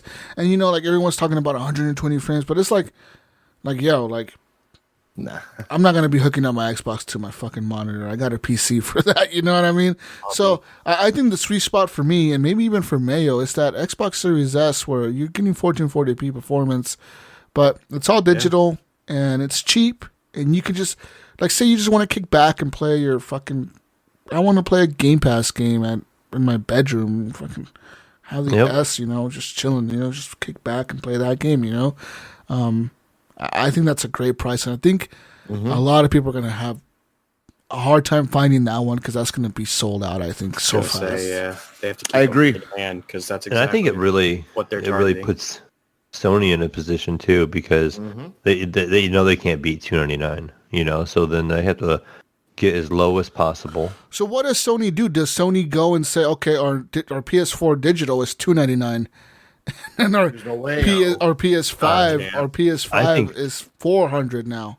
What's up, motherfucker? I think what they're gonna do, a $399 right in the middle, like without the disc drive, and then do like a $449 or $499 to match, because they're arrogant. They're like, you know what, we're gonna sell PlayStation just no matter what, and we can outsell Xbox. We don't care.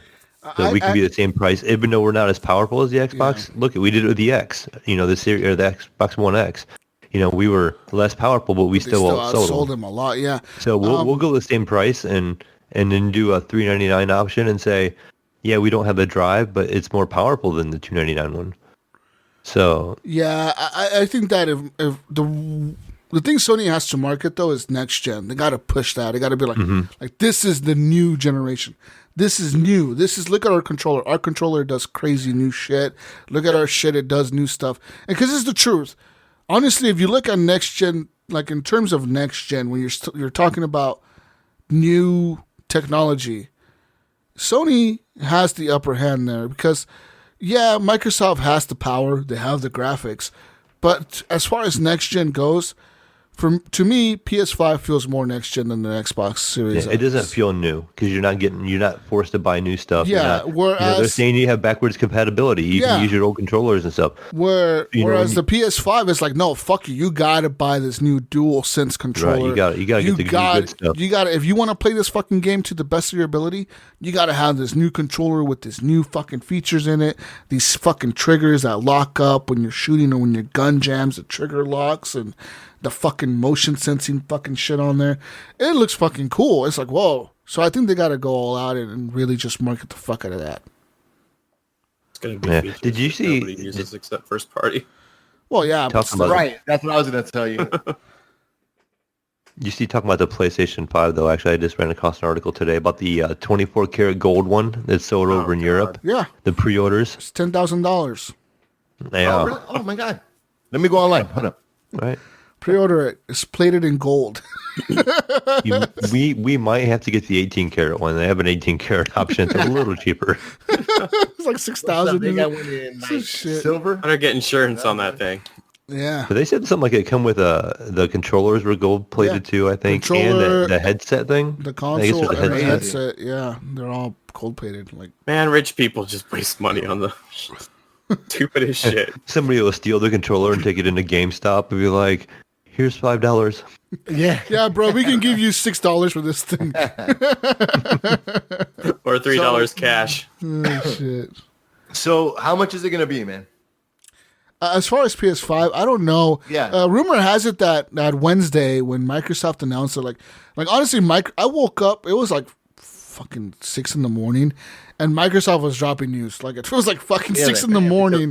Like they didn't have a choice. Fucking 5 a.m. They were just like, fuck it, just fucking go. Just fucking just tweeting shit out and fucking whatever. Yeah, it was at like 2 a.m. or something is when they finally said, all right, this cat's out of the bag. Rumor has it that Sony was already announced before that they had like already talked to retailers and shit beforehand, and that retailers knew that was the day Sony was going to reveal their pricing, and Sony was going to come out and say, hey, this is our price, this is where you can pre-order. But it seems like I think Microsoft heard about that, and I think they wanted to beat them. They're like, fuck that. We're going to steal their thunder, sweep the fucking rug out of their feet, and we're going to put the ball in their court and see if they match us. Well, because I think the 9th is the like information was the leaked, 25th from a anniversary of PlayStation or something. Yeah, and exactly. So everyone like there was like a big, I think the retailer's called Game over in the UK, and they were like, yeah, tomorrow is the day Sony is going to announce their shit. Like they've already told us. We can't tell you the price, but they told us tomorrow is the day that we can announce the shit, and you guys can pre-order and stuff. And it seems like that very same fucking night, Microsoft was like, oh, fuck you, psych, bitch. No. We're doing this first. Woo! And they fucking just dropped everything. I think they have an event this Wednesday. Yeah, they've announced theirs on the 16th. They've announced a new event, so we'll see what happens this week. But yeah, according to all this, the specs are pretty hardcore for the new Xbox system. As far as the S, honestly, man, if it can really do 1440p at 120 frames and really, like, you're going to get the advantage of an SSD drive, or not even an SSD, an NVMe drive, and you're going to have all that for $299. That's a fucking steal. It's a steal, man. They targeted that perfect. That's exactly who it's for. It's for you guys that have the PCs or want to buy a PlayStation and just, I want to I want a Game Pass machine too. So you just buy the Xbox, $299. It's like nothing. It's perfect, Mayo. What do you think, Mayo? Are you gonna get a PS or an Xbox Series X or S, Mayo? Oh man, I'll probably get the S if I buy the Xbox. I'm just not sure if I'm going to yet, because I do have my PC and I can play it on my PC. And I plan on buying a 3080, so I mean I have access here. So I'm still maybe PlayStation just because the fact for the exclusives. It just depends. I'll wait. I'm not gonna do it like day one stuff. I'm gonna kind of wait and see what comes out and see what PlayStation offers for exclusive games that I'd be interested in. Because if not, and I'm liking the games I'm playing on my PC, and I feel like I want to play them in the living room, and then I'll just go buy the Xbox and hook it up in the living room and and go play in there. But maybe I haven't had a PlayStation in a while, so for me, I may change it up and just get those exclusives. But I'm hearing more and more now that they're gonna start releasing some of these Sony games to the PC, and so maybe I might have the option to play them on PC anyways. So and then it wouldn't matter. They're seeing those dollar signs when Death Stranding popped up, and and somebody Horizon, they're selling so well online. Like they're claiming, it's never going to be day and date. Bullshit. A couple years from now, there'll be day and date.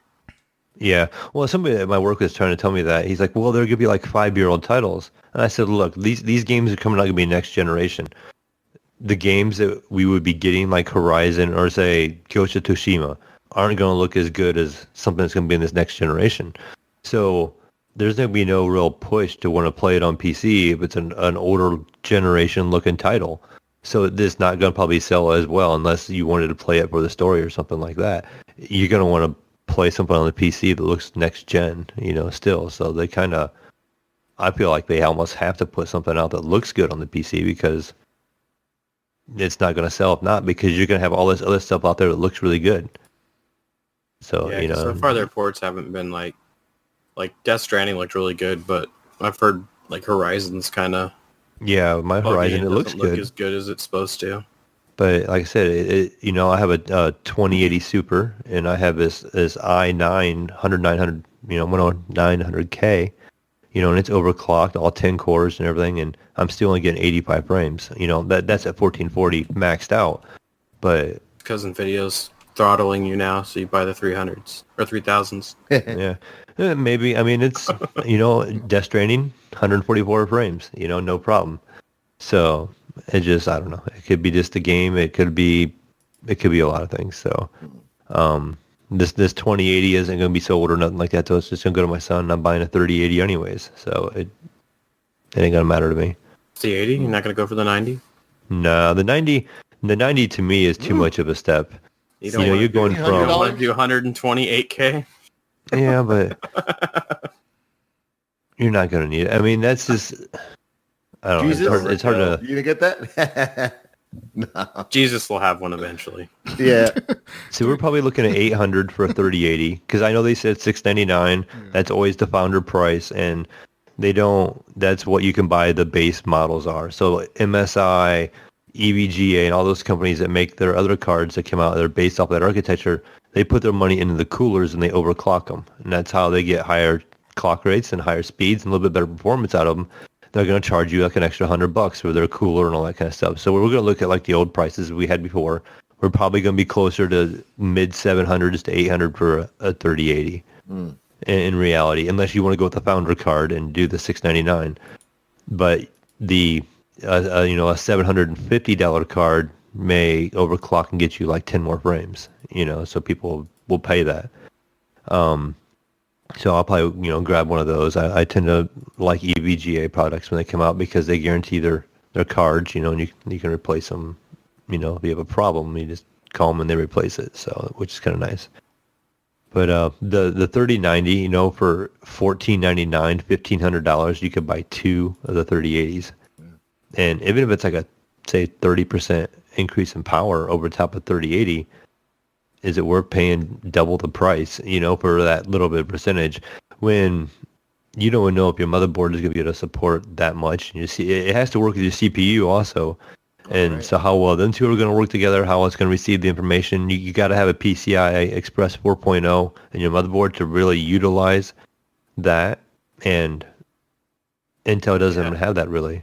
Yeah, I think they said it was like at least to start, it's only going to be like a maybe 10% difference. Yeah. If you're still using a 3. What that's actually more for is your workstations and your like video game design and stuff like that, where it has all that 24 gig of video RAM, it's not really more for gaming really. That's what the Titans are now. These Titans they have now are more for workstations and making games and stuff like that compared to playing games. And that's why if you watch their video, NVIDIA, and they call the 3080 their flagship, that's their main consumer GPU. The 3090 really isn't consumer, it's more business oriented. So business are the people that are just like, I'm gonna buy it because I can. Right, it's bigger, better. I just want to buy it, but it's more for creative purposes. So who else is gonna pick up an Xbox here? Nobody here. I'm picking up one of each. Okay. Jesus is not. No. I'm getting the Series X for my new OLED I'm getting next week. And then I'll have the Series S in the bedroom. Cool. Yeah. I was going to pick up the Xbox when it comes out and then the PS5 maybe in the spring, I guess. Maybe. Yeah, it all depends on what they price it at. Yeah. If it's like another $499, I might get that one right away too. But if they decide they're going to, swing it around like PlayStation and say, it's still $599 because you're going to buy it anyway, then I'll probably wait. I think Sony's going to play the card where they're going to be like, look, this is $599, but this is for the hardcore Sony fans. That's why you had to sign up to fucking pre-order. And we're giving you a chance to pre-order, so you better pre-order, because if you don't pre-order, you're not going to get one. Like, at all. Yep. Like, you're not going to find it. I wouldn't be surprised. And if you do find it in stores, we're going to send one to each store. Like, every fucking 3 weeks. And you better fucking fight to the death to get one. Or, hey, Christmas is coming around. You want to get one? We'll send 2 to the store each week. And so you better fucking pre-order this shit, or you're not going to get one till late next year. That's going to be their fucking play. And it's going to fucking work, because people are going to be hyped. People are going to be like, oh, the new Ratchet and Clank, or the new Spider-Man, the new this, and people are not going to be able to play it. And you know what? Like $1,200 on eBay. And you know what? People always want what they can't fucking have.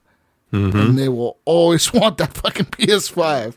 If I don't get my hands on one and I can't fucking find it in store, you bet your ass I'm going to be like looking on shit, eBay, fucking offer up, fucking Facebook Marketplace. That's true. I'm going to be looking for one, Because people I think that's what happened with my Switch. I remember when I bought the Switch, I just happened to walk into a store and they had one in stock, and it was the only one. And everybody was like, "Oh, you can't find a Switch. You can't find a Switch." And I'm like, "Well, it's here. I probably should just buy it."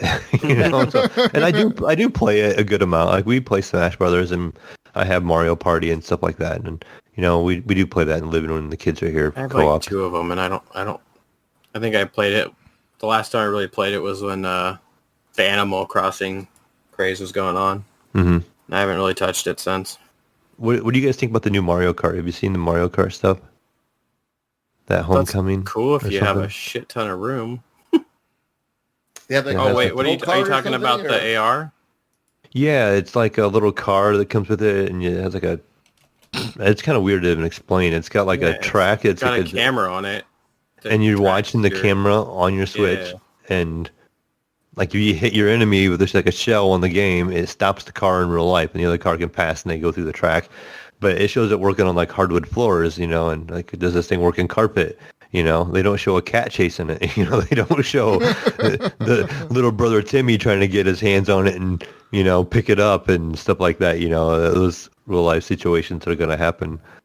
But it's kind of interesting how it kind of has the AR aspect that shows them like racing through the living room and they're racing underneath the furniture and stuff, and you can see it on the screen. That's pretty dope. 8-year-old me would have been all over that. Fuck yeah. Fuck Are you kidding me? This is great. Best invention ever made, right here. Boom. Yeah. But yeah, each card's like $150 or something. Yeah, I wonder how they're going to incorporate that into another game. Something maybe down the road using that technology, and say I don't know, maybe some kind of adventure game or something like that. Maybe that's just the first step. Nintendo doesn't seem to care about waste. They're like, yeah, we'll give you all kinds of paper and plastic. Hey, I don't care what the hell you do with it. You have to build your own fucking robot to fucking play You build this game. robot out of cardboard. Here's some plastic cars. It's all going to end up in waste. We don't care. We're in Japan. Shit. You guys deal with it. Play this shit for 3 hours and then never play it again. It's okay. You got to pay us $200. I've seen in the store that for the first time one of those fit rings or whatever they are for the Switch. Yeah, I got one. Of those. They've been out for a while. I've never seen one in store, and the other day I happened to see one in the store. You should have bought it, Mayo. You could have sold it to somebody right there. for $300. Bill's got one over there. Anyways, leg band or something that goes with it. let's move on now. Let me give you a list of Xbox Series X and Series S smart delivery compatible games. Woo! Yeah. Next gen. Smart delivery. I'm so excited. Smart delivery, if you didn't know, Mayo, is something that you probably don't know what it means. Means smart delivery, Jesus. Let me school you on smart delivery. Okay. So you buy a game now. You buy Assassin's Creed next week. Right. It's not coming out next week, but if it was, you buy it. And then you buy an Xbox Series X in November. But you bought this already on your Xbox One X, and you're like, I got a Series X now. Where's the new fucking update? Do I gotta buy the game again? Guess what, man? Right. You don't. Because this smart delivery is gonna just be like, yo, you got an Xbox Series X now. We're updating your shit. You got the new game. Boom. Boom. It's there. Smart delivery. This is so Nice. cool. There, and you get smarter for just playing it. Let me tell you about the list of games here, Mayo, that is going to support smart delivery. I wonder what Sony's going to call their shit, like super speed delivery. What the fuck? What can they call Super it? smart delivery. The Ascent will be the first game to support smart delivery, as well as Assassin's Creed Valhalla, Balan Wonderworld, Call of the Sea, not Call of Duty. Call of Duty is going to cost you $70 if you want to buy a next gen all over again. This will cost you $70. So if you buy it on your Xbox One X, know that you will have to pay $70 again to play it on the Xbox Series X. So if you're going to buy Call of Duty for next gen, I suggest you only buy it once. Unless you buy it on PC, then it don't matter. It's just you get the best gen. $100 edition or something and get both copies. I don't know. So how many of those are going to get mixed up during the holidays when they have the Xbox One and the Xbox Series X version on the shelf? Yo, Mom, you bought me the old version. Yeah. Mom, what the fuck is this, Mom? This doesn't even work with my Xbox One X. This is the new one. What? You got to buy me the new console now. Or is it the other way around? You bought me a new console and you bought me the old game. Hey, but at least if it's the old game, it's still backwards compatible. Still works. Yeah. I was gonna say, the old game works. It's just you're just getting the Xbox One version, right? Right, but they'll be going, I wanted the new graphics, But if you get the new game, if you get the new version, you're not gonna be able to play it on your old ass hobo console. You're gonna be like, what the fuck? All right. Then they can take it to GameStop and get 50 cents for it. Because you opened it, right? You opened it. Right. It's like, oh, we don't accept open copies as returns. Fuck. Dude, you know what? What a mess. Oh, Now you man. can smart deliver it back to the post office and sell it on eBay. Smart delivery that shit to eBay. Anyways, Call of the Sea is going to be a game. Chorus Crossfire X will be a smart delivery. Cyberpunk 2077 is going to be smart delivery into everyone's home this fucking Christmas. Destiny 2. Destiny 2, Dirt 5, Doom Eternal, The Elder Scrolls Online, Far Cry 6, Forza Horizon 4, believe it or not, will be on the next gen with upgraded graphics. Gears 5, Grounded, Halo Infinite's on this list, but that's been delayed forever. Okay, wait. Hello Neighbor 2, Hitman 3, Marvel's Avengers, Metal Hellslinger, Ori and the Will of the Wisp, Psychonauts 2, Riders Republic, Scarlet Nexus, Sea of Thieves, Second Extinction, Tetris Effect Connected, that's what it's called, Vampire the Masquerade Bloodlines 2, Watch Dogs Legions, and Yakuza Like a Dragon. So those are the list of games that are going to be smart delivery onto your next-gen system. Speaking of next-gen systems, Mayo, do you like Taco Bell? I like Taco Bell, too. It's okay. Xbox and Taco Bell are now teaming up to give fans a chance to win an Xbox Series X before they can even buy it in store. That's right.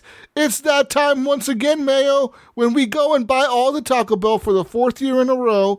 Xbox and Taco Bell are now teaming up to offer fans a spectacular giveaway. However, this year is extra special as Xbox and Taco Bell fans in the United States will have an exclusive opportunity to win the fastest, most powerful, and compatible console ever. With no games. The Xbox Series X before it launches on November 10th, beginning September 24th in just maybe a week or two here.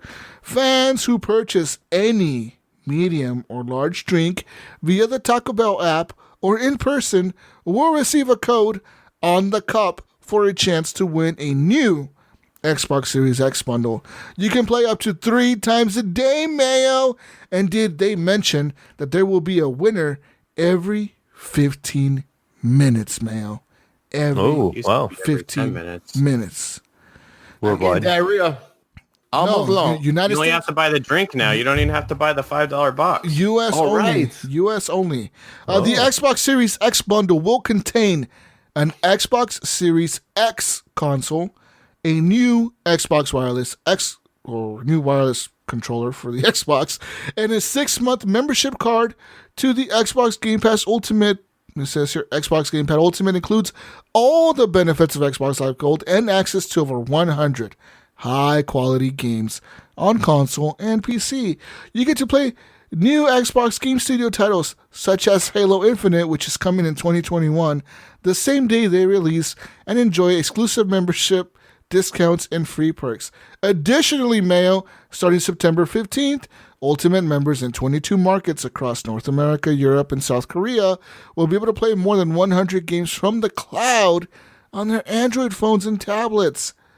That's right, to get your hands on a free taco and gain even earlier access to win an Xbox Series X bundle, make sure you sign up for Taco Bell's all-new rewards program. All you need to do is download the Taco Bell app and join the Taco Bell Rewards beta program by September 13th, Billy. And those that have opted in to receive emails will be able to register and gain exclusive access to be included in daily drawings from September 15th to the 21st.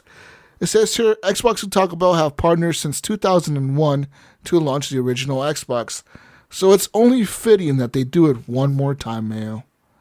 One more. So you got to go buy You know 3 why? drinks a day, and then put in the code about probably 3 o'clock in the morning. I'm gonna do it every night, like at 2. Be up at 2 in the morning. I'm putting my cup. Taco Bell run. I need three large drinks. Yeah, that's all I can do. It says here, The drinks, dude. it says here medium drinks work too. Oh, okay. So just get 3 mediums. You're good. Gotta get Just 2 send your brother. mediums. 2 Just send your mediums. brother to go get it for you. My daily 3 drink from fucking. That's all you need? Are you sure? Is that you again, Jesus? This is me for the 20th Were you day. already here this morning? It's 20 days in a row now. I still haven't won an Xbox, but I'm here. Put it on my tab. Maybe I have some Taco Bell. You guys know my credit card number, right? See you tomorrow. Oh, man. Fuck, that's... Yeah. I was just gonna throw out there, Jesus. You know who you have to thank for the Xbox streaming, right? Yeah. Bill and I over here. We're like founding members of this. We got the badges to prove it. Oh, you have the right. badges? Yeah. Oh, Right. you guys got the it's like yellow, right? I'll Badge or take something? green. I can't okay. remember what all has on I it. got a but- badge too, motherfucker, because I was on the iOS beta. What's up now, Mayo? but Bill and I are more special. Ours. We got a video with ours that said we are special. It's because Guess of us. what? It- Phil Spencer himself was in the video that got sent to me. Ours too. Yeah. Well, he was more hyped than my video. He was more. Yeah, hyped he was than super mine. hyped, and he's like, "Sorry, you're on iOS. You're not really gonna get Yeah, this, but he thank you did for apologize. trying He it." goes, those hobo That's making iOS playing guys Halo. over there. He's like, you guys are the true winners. Phil Spencer uses an iPhone, dicks. Okay, he don't use no hobo ass Android phone. We know that. Come on now, you fucking hobo. He's probably got that foldable Surface Duo. He probably does, but who cares? No, he probably doesn't have that. She's probably like, this shit sucks. I don't want to use this fucking Windows, fucking Windows shit. It's not Windows, isn't it? Android. It's Android, yeah. This time it's like a mix of Android and like Microsoft Office or some shit. The Windows Mobile OS is dead. I don't think they've updated that in like years. This is coming from an Apple user. He doesn't know. I don't know. He doesn't pay attention. I don't pay attention. Let's see here. Moving on to more news. What else do I have for news? EA is coming to Game Pass. We all know that. That's killer. Alright. Just add to the value. Yep. EA is coming. Now to I Game can just Pass. play 10 hours of Madden every year and not have to buy the game. Or Among you can Us. test out you can test out Anthem before it comes out. Yeah. I think Anthem wasn't on it. Oh No, I don't no, think so. it wasn't. The next that was- Anthem. that The was one next of those big game ones that they that make it wasn't comes on it. out. I think the I don't update's coming think- out soon, right? I don't think Squadrons is going to be on it either. What? I'll just buy that on Steam. Fuck it. Yeah. It's like Why not $20, Epic? right, or something? $30. What? 30, I think. Squadrons? I think it's Squadrons. 40, isn't it? 40. Yeah, it may have been 39. Yeah. I do want to get that in VR though.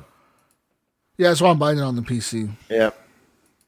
Yeah, I'll probably buy it on PC and Xbox.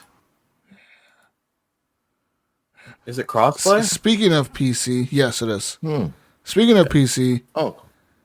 there's a game, Among Us, first released in 2018, but it has heard now of hit 1.5 million players online at the same time. That's right. It is the number 3 most played game on Steam at the moment, with a peak of 182,774 players. Damn. That was 4 days ago. So that's how many players were online that day. That's fucking nuts. And it says sure I jumped in most of their those Discord players, the other day. most of those players come from the mobile version, of course, because it's fucking free. Right. Free. Yeah, I jumped in their Discord and later. they had so many lobbies. You know, like how we have our voice chat lobby? Yeah. I scrolled and scrolled and scrolled and scrolled, and every single one is full. Like 10 people, 10 people, 10 people. And I don't know how many they had. I gave up scrolling. There was that many Oh, it's people just on like their random, Discord playing. just like random people playing with each other. Yeah, people just join in their Discord, so they have a regular Among Us Discord channel, and then the devs are in there, and like they have mods, but you can't contact the devs or nothing like that. That's what the mods are for. But they have channels for people to get together to play the game, and so there's all these voice channels set up there, and it's just full of people. Yeah, there's 276,504 people playing it right now.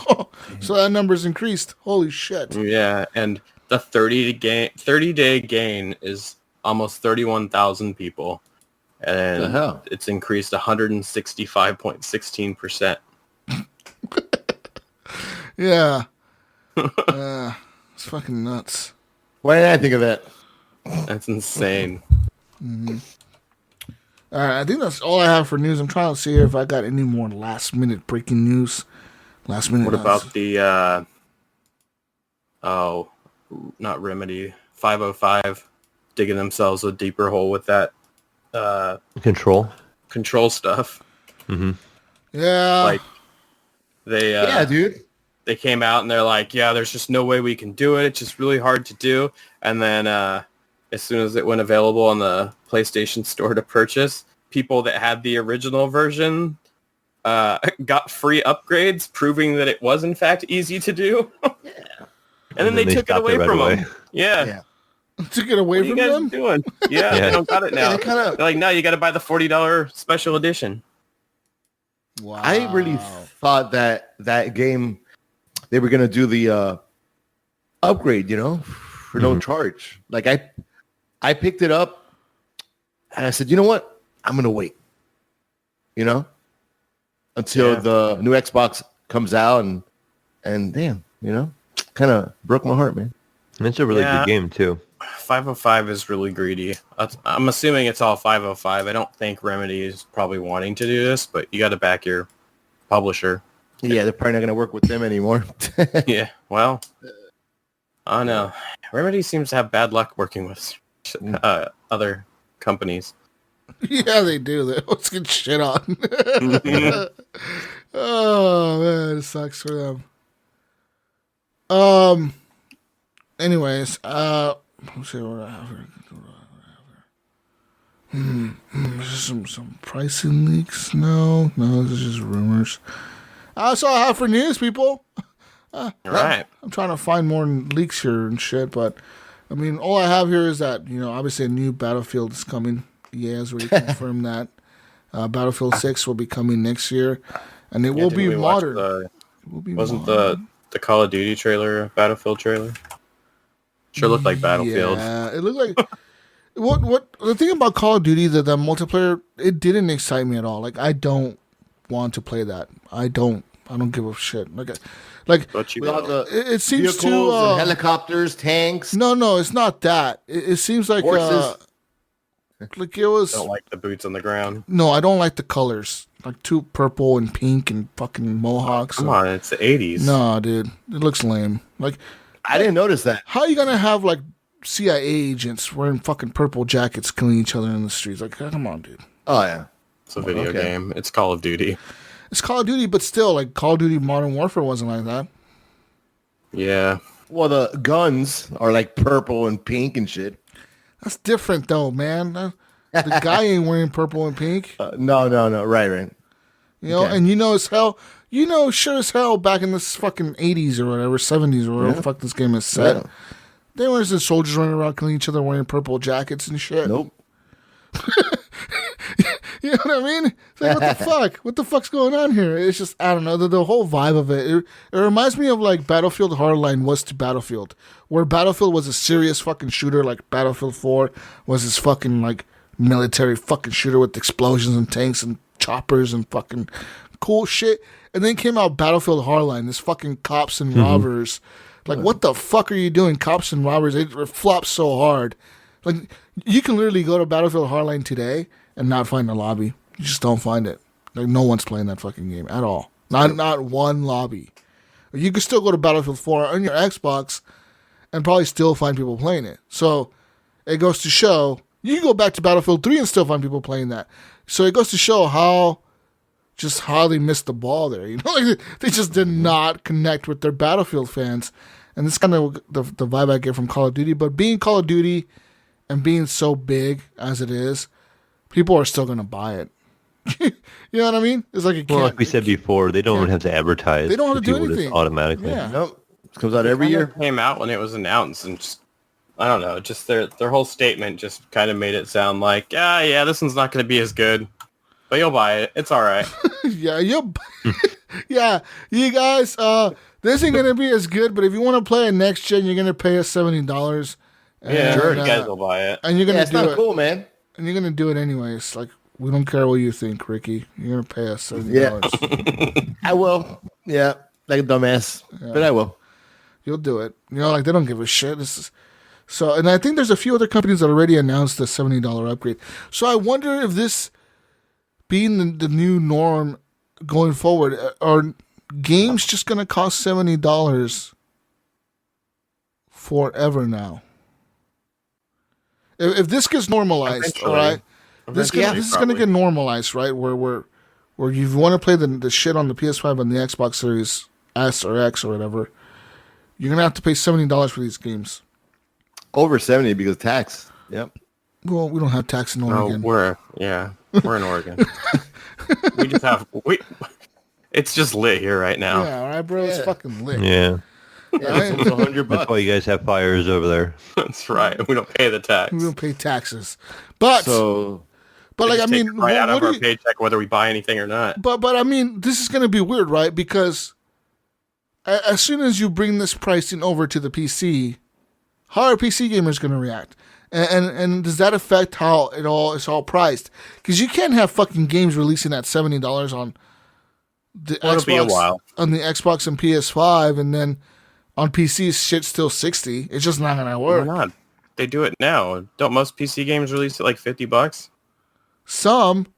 I feel like most they went to AAA goes 60, right? Yeah, but that was just recently. They've been charging like console players $60 for years, and they're just kind of it was within the last. It'll probably 4 be years, the same type of thing. Where like, console guys don't have a choice, but but PC will just kind of like slowly weed them into it until they're just okay with it. I'm gonna see a lot of eye patches on the PC guys. It'd be all torrents. I think they worry about torrents too. I think because people are just torrent it. Yeah, you're pirating other games. Oh, crack spider. Yeah. I mean, is that site around still? We'll see. I don't know. It's going to be weird, I think, that, for the PC players, because I don't think the PC community will fucking stand for that shit. They'll be like, fuck you. We ain't paying no $70 Call of Duty. You can fuck off. I think that's getting kind of high, man. I think $70 is... It's a lot of money. Yeah. I guess it just depends on the hours you put in the game, too, because... I have some games that put a lot of hours in, and I'm like, okay, $70 isn't bad. But if $70 for every game and it's a bad game, then it's definitely high. Yeah. I mean, but that means that the digital deluxe editions will now be $80. And the collectors or bigger editions are going to be $110. That means you can be out $110 if you buy a game, Jesus. Oh, I know you buy those deluxe ones every time. I buy those. You told me these things. Stupid ass. What's that one series that I always buy? Fucking Assassin's Creed. I hate them. Those statues are awesome. I don't even buy the statues. I just buy like the digital. Oh, you just one. get the gold edition with the season pass? Yeah, like I don't even know why. I never even get to Odyssey. I didn't even get halfway through the game. I got like a quarter. I always complete the game, but whenever I buy that season pass, I'm like, this game's great. I'm gonna buy the season pass, and I buy it, and then they just got an extra like $40 out of it for no reason. Yeah, like even on Origins, I fucking love Assassin's Creed Origins, and I bought the whole fuck you, I'm buying all the deals. This shit's amazing, best game ever made. I bought all the DLC, and I swear I went back to the post launch content once, and I fought this big fucking Mummy Returns fucking big bad guy coming out of the sand or something, and I was like, whoa, this is cool, and then I died, and then I was like, you know what, I'm done. I'm never playing this again. So what the fuck? Paid $40 to die. Yeah, pay $40 to die once and never turn the fucking shit on again. And then Assassin's Creed Odyssey, all I know is that the icons popped up on my Xbox one day. They're like, hey, look, you got the new DLC. I was like, okay. I think I played the first DLC, but never got back. Yeah. Oh, fucking no. They get Ubisoft. With those special deluxe editions when the game comes out 2-3 days early. Play early access. Buy this one. That's what I did with the Take Avengers. My money. Yeah. The Avengers, it was like the $79 version, or maybe it was $69. I don't know what it was. But play it 3 days early. I woke up. I woke up in the morning and I'm like, oh man, I could be playing this right now. If I just bought it. I'm like, fuck it. That's how they get me. That's fucked. Yep. How do they get you, Mayo? Oh, I don't pay any attention to that. Like Horizon, I got the complete edition, or whatever, and I'm like, okay, it's just some bonus content. I don't even know if I'll play it. So, I know I'm not gonna probably go to the bonus content. I'll be like, all right, I'll do the campaign and probably be tired of the game by then. So I usually don't buy the game that they ported over. What was that? I didn't get to hear the beginning. They released a more expensive version of the game that they ported over. Like, it wasn't just the Game of the Year edition that came with all the DLC, like the last release on the console. Yeah, they came with the top one that has all the expansions with it for Horizon. So it has it all on there. It was standard. Gotcha. So it wasn't like a more expensive version. No, it was just $40 actually. They didn't even charge full price. So that wasn't bad. But if a game come out like on PC, let's say I know Ubisoft was good for it. Rainbow Six, there's different options. You can buy this or that, or like Jesus said, Assassin's Creed. I just buy the regular one because I don't know if I'm gonna like the game that well anyways already. And I know most of the time they offer you can upgrade, within the game. Like, oh, you can buy this pass. I'm like, it pretty much equals the same price already if you pay for the upgrade after you bought the game. So if I maybe like the game well enough, then I'll buy it in game, the edition. But for the most part, I buy the basic version. Pretty much what I've been doing now is just buying the game, because usually, like for the deluxe one, it's like an extra $10 or something. Most games now, you can upgrade it for $10. Yeah, that's kind of what I do. I'll just upgrade it, or if I'm playing it and like the first part of the season pass comes out, do I really think I'm gonna play the rest of the season pass? Right, yeah, and like, I'm to the point now, I think I really like this game. I'm going to keep playing it. Then, yeah, if not, and be like, okay, I don't really feel like I'm going to play much more. I'm ready to be done with this game. Like Doom for me. Doom, I was ready to be done with Doom when I got to the end of that game. Me too. I was like, I am so tired of killing these things. I am so tired of dying over and over and over. Then they came out with that expansion, and I had no desire to go back and play it. Yeah, me too. It was like 2 or 3 hours before I beat that game. I'm like, I'm just done with this. I'm just playing it to beat it at this point. Yep. Anyways, moving on now. Mayo. Moving on now, Mayo, to motherfucking AMD news. Motherfucking AMD. They're getting ready. Their new cards have leaked. Apparently, benchmarks are now leaking for the new fucking GPUs that AMD has releasing. Mm-hmm.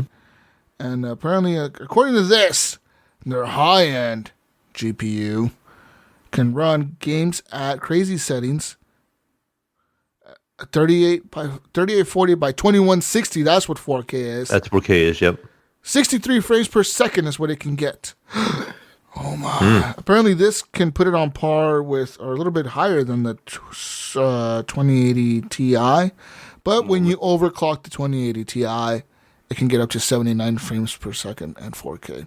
So it's still a little bit less powerful than an overclocked 2080 Ti. But these are supposedly just like the basic low, like non-overclocked stats that people are saying. And also, AMD announced that on October 28th is when they're going to be announcing their lineup of new GPUs, which apparently these are the big GPUs. Yeah, the big Navi. These are going to be the ones that are on these consoles, I think. Mm-hmm. So, yeah, apparently these are going to be a pretty big jump from the 5700 XT. They said that if you look at the 5700 XT compared to the new 6000 that they're supposedly releasing here, that the new card, it's about 20% faster. And that's with the 5700 XT being overclocked a lot. So apparently these are big upgrades for the AMD GPU people out there. They're probably going to be considerably cheaper than wow. Yeah, they typically do that. So they usually perform teraflops. Yeah, they perform usually not as well, but they're going to be significantly cheaper. So you got to look at it then and decide, do I want to pay less money and get this performance range, or pay more for the NVIDIA but get more? And that's the way it's always kind of been. Over the years, AMD always makes a good card and it performs really well. They just don't. They can't really seem to compete with NVIDIA on the high end. They always say, okay, we're close, we're close to a 2080, and then NVIDIA releases something way above a 2080, at the time the 2080 Ti, and it just blows what AMD offers out of the water. But it's also always way more expensive than what AMD offers. So they try to price themselves closer to what people can afford, or more willing to pay, and it makes a more budget friendly card. And you'll get really good performance for maybe a little less money. More bang for the buck is what everybody likes to say. So, but Yeah, and apparently these cards will support like ray tracing and shit. So, so that's one of the big things too that's coming to these cards is ray tracing, and that's what they say that they really worked on was the ray tracing, being able to do that from like a hardware level. And they also said that they're excited to bring these to the new consoles, and excited to bring these to the consumer because obviously people buy these cards. And yeah. So we'll see. I mean, personally, I'm probably I'll stick NVIDIA. I mean, I'll stick AMD with the CPU because they're always a little bit cheaper than fucking Intel. Yeah, it's the same concept what they do with Intel is they're a little cheaper and they maybe not perform quite as well, but they are pretty close, Yeah. And they actually outperform when it comes to the higher core count stuff because Intel doesn't have stuff that has as many high cores without being crazy expensive. Yeah. But for gaming wise, actually the speed of the cores matter more than the amount of cores. And that's why like my i9 is considered like the top gaming CPU right now because it has faster cores than what AMD does. And also but your AMD i9 costs like fucking $700, man. Yes, sir. It's $600, Jesus. Only. But That costs does more. have- It costs more than the Xbox Series X. Yeah, what the fuck? What the fuck, Mayo? Get out of here with Only the this best shit. for Mayo. Only the best. Yeah, sometimes. Yeah. But, with the AMD stuff, like I said, it's better for video editing and stuff like that because you can buy ones with more cores and they're going to outperform it in that way. So they each have their own area of expertise, I guess you could say. Yeah. Yeah. I'll probably always be like a CPU AMD guy and the fucking GPU NVIDIA guy. Yeah. It's just, I know Brink had an AMD card when he first built his gaming PC, and that thing was always giving him problems. He was just like, dude, I can't do this or I can't do that or it just doesn't typically perform as good or the fucking drivers are always out of date. that's their thing is AMD typically has rough drivers. Their drivers have always been known to be bad and their stuff always runs hot. Like in the same way with their CPUs run hotter than Intel CPUs for some reason. The graphics cards, they run hotter than NVIDIA graphic cards. They just, I don't know, they just don't care. That's why you get the cheaper cost or what, but they run hotter than the competitors. Yeah. But anyways, are you guys excited? You're going to get one, Billy? You're going to get an AMD card? You're muted, buddy.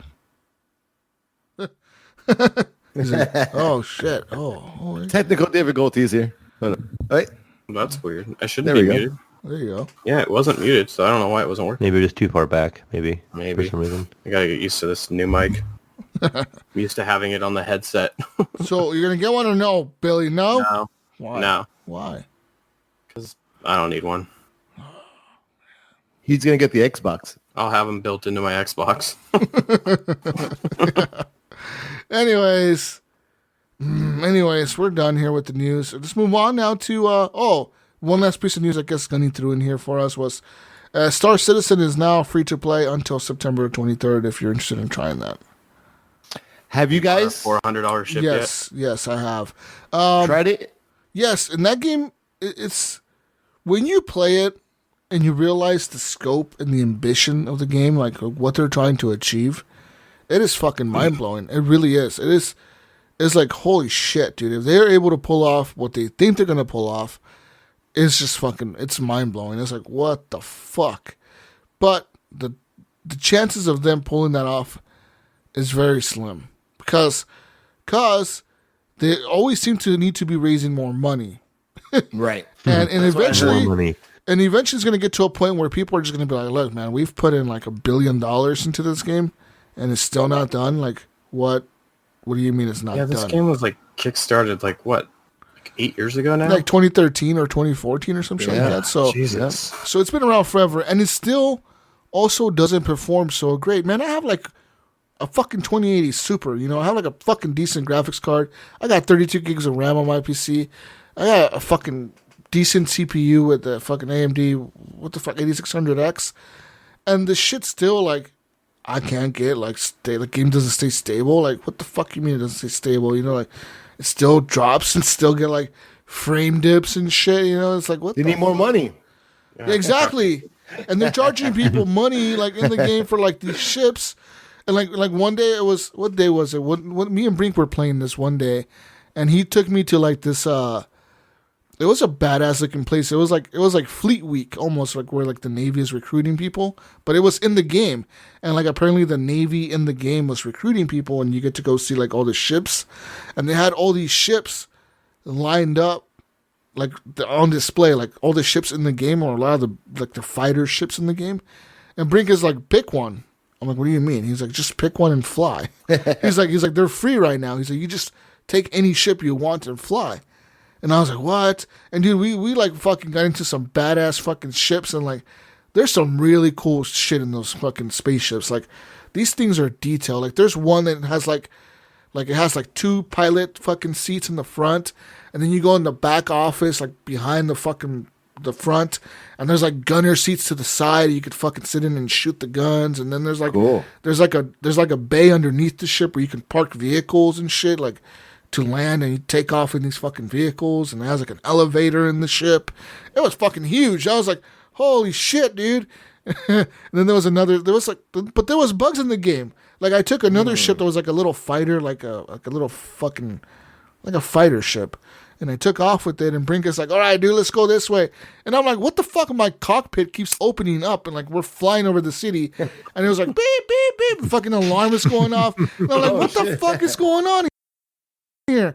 And he's like, what? Why? He's like, close the fucking canopy, dude. Because the canopy kept opening, like the top of the fucking cockpit. The glass just kept hitting the red alert button. It kept fucking opening, and the fucking alarms, like the alarm kept going off, like beep, beep, beep, like close canopy. And I'm like, what the fuck, Brink? And he's like, dude. He's like, what are you doing? He's like, just fucking fly. Why'd you open that? And I'm like, I didn't open it, dude.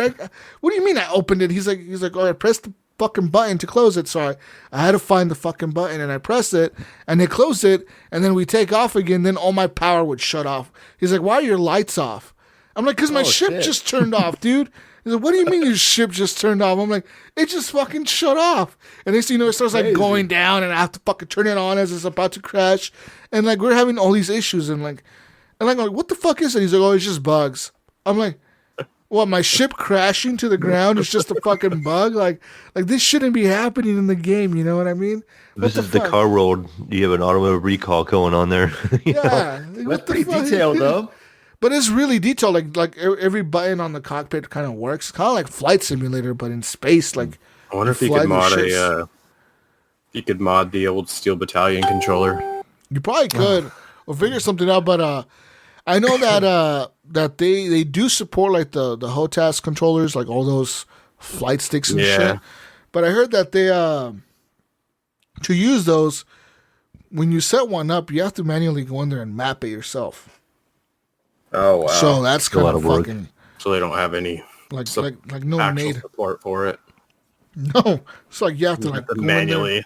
Go in there manually. This button does this. This one does that. If I press this happens. If I press that happens. Like that fucking. They don't have any way to like just download a profile or something from somebody. I don't think so. No. And then what else? And it has no controller support. And like I said, the game just does run kind of janky sometimes. Like if you put that shit on ultra, it looks fucking nice, but it's like fucking 20 frames, 30 frames. Like what the fuck? This is bad, Mayo. Like this is bad. This is like Red Dead all over at launch. Oh no. But Red Dead ran really good the last time I played. I told you I was playing on the OLED, and I was getting like 60, 55, 60, 55. It stayed pretty constant, and it was like full resolution, and everything was pretty much set to ultra or high. Pretty excited to replay games on my OLED. When I get that thing, getting the 2020 CX 65-inch. It's got 120 hertz. Beautiful. Yeah, see, that's got the new gaming engine. Yeah. Anyways, but that's all I have for you people on the news side. Anyways, let's move on now to community questions. Oh wait, console corner. Apparently, Gunny left this here for me. Fucking hobo ass Xbox 360. You're gonna get Armed and Dangerous. Oh, that game's actually pretty good. Whoop-de-doo, Armed and Dangerous. 2008 game. Fucking hater. The Xbox One, you're going to get the Book of Unwritten Rules 2. Unwritten Tales. Oh, we're going to put rules. No, well, it was a typo. Okay. Gunny, Never heard come of on, it. Gunny. What the fuck are you doing? Because Get on it, I've never, console corner. I've never heard of this Unwritten Rules book. I've never heard of the first one. Maybe I'm that's like, from his previous search history, and he just kind what of. the hell? On PS Plus, you're gonna get Street Fighter V and PUBG. You know what? I need to get on PS5 and download PUBG to see just how bad it runs. Just how bad it Why runs. would you do actually- that? You can play it on your PC. Jesus, know. I was messing around on my PC today. I played PUBG. I played one round, and it's completely different. Is I was what the heck is this game? And I was getting like 260 frames, and I didn't even know the map at all. Like it looks completely different. Brink told me that the last time he played it, he told me that they've updated the game to where like the frames are super high now. He's like, dude, he's like, you can get like Yeah. 644 frames like easily. Like it's just Yeah, I had it was set completely maxed out settings, draw distances, everything was maxed out, and it was like 250 frames. But it just, I don't know, it looks so much different. It just, I think he said that they switched the engine or they did some weird shit. Yeah, They've so- been working yeah. on it for a while because they did use Unreal and then Epic fucking stole their idea and their whole game and made Fortnite. I was gonna say, yeah. Fortnite. it Sorry, worked out well Fortnite for was them. exactly. Yeah, that's a good idea. You guys are getting popular. Hey, Good thing guys. we have all this information right here. Good thing I owe you, don't worry. Good thing you guys use our engine to make that game. We know we can do Jesus, it too. Epic is a wholesome company. Quit Yeah, picking on them. they're so You're nice. nothing but bad mouthing Epic over here. I'm over having to defend them all the time now. They're so trustworthy, right, Gunny? You just trust them. They're super trustworthy. Apple's the bad guy. Okay. Anyways, so PUBG is available on the PS4 if you have PS Plus. Also, Xbox Game Pass. Gunny put Disgaea 4 Complete Plus. I don't know what that even means, but that's what he put for the featured game. And also Star Renegades, which I don't even know what that is, but according to Gunny, those are the Xbox Game Pass games he wanted to mention this week. Also, for Gold Free Play Days, I don't even know what that is. I think it's like play for free or something when you have Yeah, gold. it's like their free-to-play weekends. Diablo 3 Reaper of Souls Ultimate Edition is available to play for free during this weekend. Oh, man. Gold Free Play Days. On the Epic Store, Mayo, the wonderful Epic Store, Tim Sweeney, he loves you so much. He's giving you free games every week, Mayo. He's giving you this week Railway Empire. What a nice guy. That's such a nice person. Sounds like fun. And look, and you get 2 games this week. The other game you get is Where the Water Tastes Like Wine. Sounds like a great place. Sounds like That's what I'm drinking. the best store in the whole PC market. Best launcher, I think. Man, people are still playing PUBG. Is that launcher of the Like year 202,000 people playing right now on PC? Could be, Jesus. on PUBG, yeah. Damn, I need to get on. We need to get on PUBG, Mayo. The Duos. 30-day. The last 30 days, though, it's gone down 10,000 people. Damn. Still not as bad as Titanfall, right, Jonathan? No. Oh, Oh, yeah. burn. Oh, I actually like that game a lot, man. Well, you- Like the they whole got you to concept buy is it. cool. They but- got you to buy it, Jesus. Yeah, they got me to buy Hey, it. there's like almost 2,000 people playing right now. Yeah, Damn. sad. Titanfall 2. Hashtag 100 sad. and, 118 people. 118 people gained in the last 30 days. Oh, wow. Wow. Speaking of Steam, Mayo's favorite launcher, where Mayo plays games. Scrap Not Prologue is the free game. Scrap Not Prologue. no idea. I have no idea. How did Gunny even find this? He just go like, free games this week on Steam.com. Some fucking obscure ass website to find this shit. He's like, forget the Mayo Pass. I'm just gonna find this free games on Steam. He's just trying to help you PC guys out. He's just looking out for you. The free games. Thank you, Gunny. Thank you, Gunny. Thank you, Gunny, for the console corner. Apparently, the question. What was the question last week? We didn't update it. We'd skipped it and we were going to, and we got sidetracked. So Well, that's We real did not. great, guys. That's yeah, I realized it. I appreciate You're you on that guys. show. The whole algorithm. We got thrown off. I think having all 3 of us together on the show last week threw us off. What's going on? Yeah. I enjoyed it though. It was a good show last week. I enjoyed it. Anyways, speaking of questions, we have a question for you right now. Yeah. Apparently, the question of the week is the new financing option for Xbox an attractive offer to get the new Series X or S? I know for some of you it might be difficult because, as we said before, you need a pretty good credit score to get this. So, Come get me. That's a hhurdle for some people. I'm not, like some people just don't have good credit or don't have established credit. Ricky's volunteering him. He'll co-sign for you guys. Ricky, you gonna co-sign for everybody? Sure. Co-sign for everybody in the community. Good luck. I can't. I'm too busy buying cars. Good luck. And my credit is shit right now, thanks to all the crap going on in my life. So, I think it's a pretty good option though, because like you don't have to spend all the money like right there, Yeah, I mean, yeah, if you have the credit, like I think you end up saving actual like $20 on the Series X total and $50 on the Series S. That's assuming that you don't find deals on Game Pass. I mean, I don't know how it would work for me because I'm paid off for the next 3 years. I just keep adding a couple months to it. I was wondering about that too.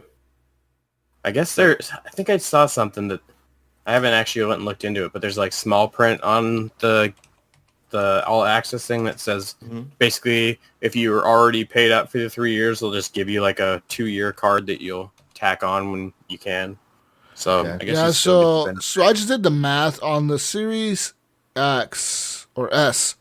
You save $60. So like if you were to buy the Series S by itself and then buy a free game and then pay for the $15 for 2 years, you're gonna end up paying $659.99. But if you do this financing, it's only gonna come out to $599.76. So that's a saving of $60. You actually save money, so that's interesting. Pay while you play. For the Xbox, was it this fucking Series X? It's $35, I think. $35 a month, right? $34.99, right? Mm-hmm. That's one less dinner a month when I go out, It's a killer deal. Because I like lobster and stuff, so So I think for the Series X, you don't save anything. For the Series X, you get the same. It's the same price. I thought it was like $20. No, it's the same price. Because I just did the math here. Oh no, okay, no, you do save $20 because it's $859.99 if you pay $15 a month for 2 years and you buy the console for $499.99. But if you do this financing for $34.99 a month for 24 months with zero interest, it comes out to $839.76. So so you're saving a little bit of money it's a there. pretty sweet option. Like especially like the the PlayStation people are going to buy the PlayStation anyway, and they can be like, oh well, I can also just get this cheap Xbox for $25 a month instead of dropping an extra $300 on top of the $700 I'm going to spend on the PS5. And you get Game Pass and all that stuff too. Yeah, you got hundreds of games to play. Yeah, and it just keeps adding like that. And now EA Access, so you got your little trials and that backlog. You can go back and play some Dead Space. Dude, I used to love that game. That game is great. I wish they'd make a new one or just remaster another one. Give me more achievements. I'll buy it again. So good. Yeah. Anyway, so that's the question for this week, people. I mean, obviously, we kind of answered it for you. You save money if you don't do this. You'd be stupid if you said no. Okay. Like, no, I do not want to save money. I do not want to save money. I do not want free financing. You take that. No, I don't want 0% interest. I don't want 0% financing, Mayo. I do not want negative interest. I do not want 0% financing whatsoever, Mayo. I want 20% financing, Mayo. Damn it. I want you to charge me an extra $50 to buy this damn thing, all right? That's a good idea, though, man. They're gonna. I don't know. It's a killer idea. Said, assuming that they can keep stock up.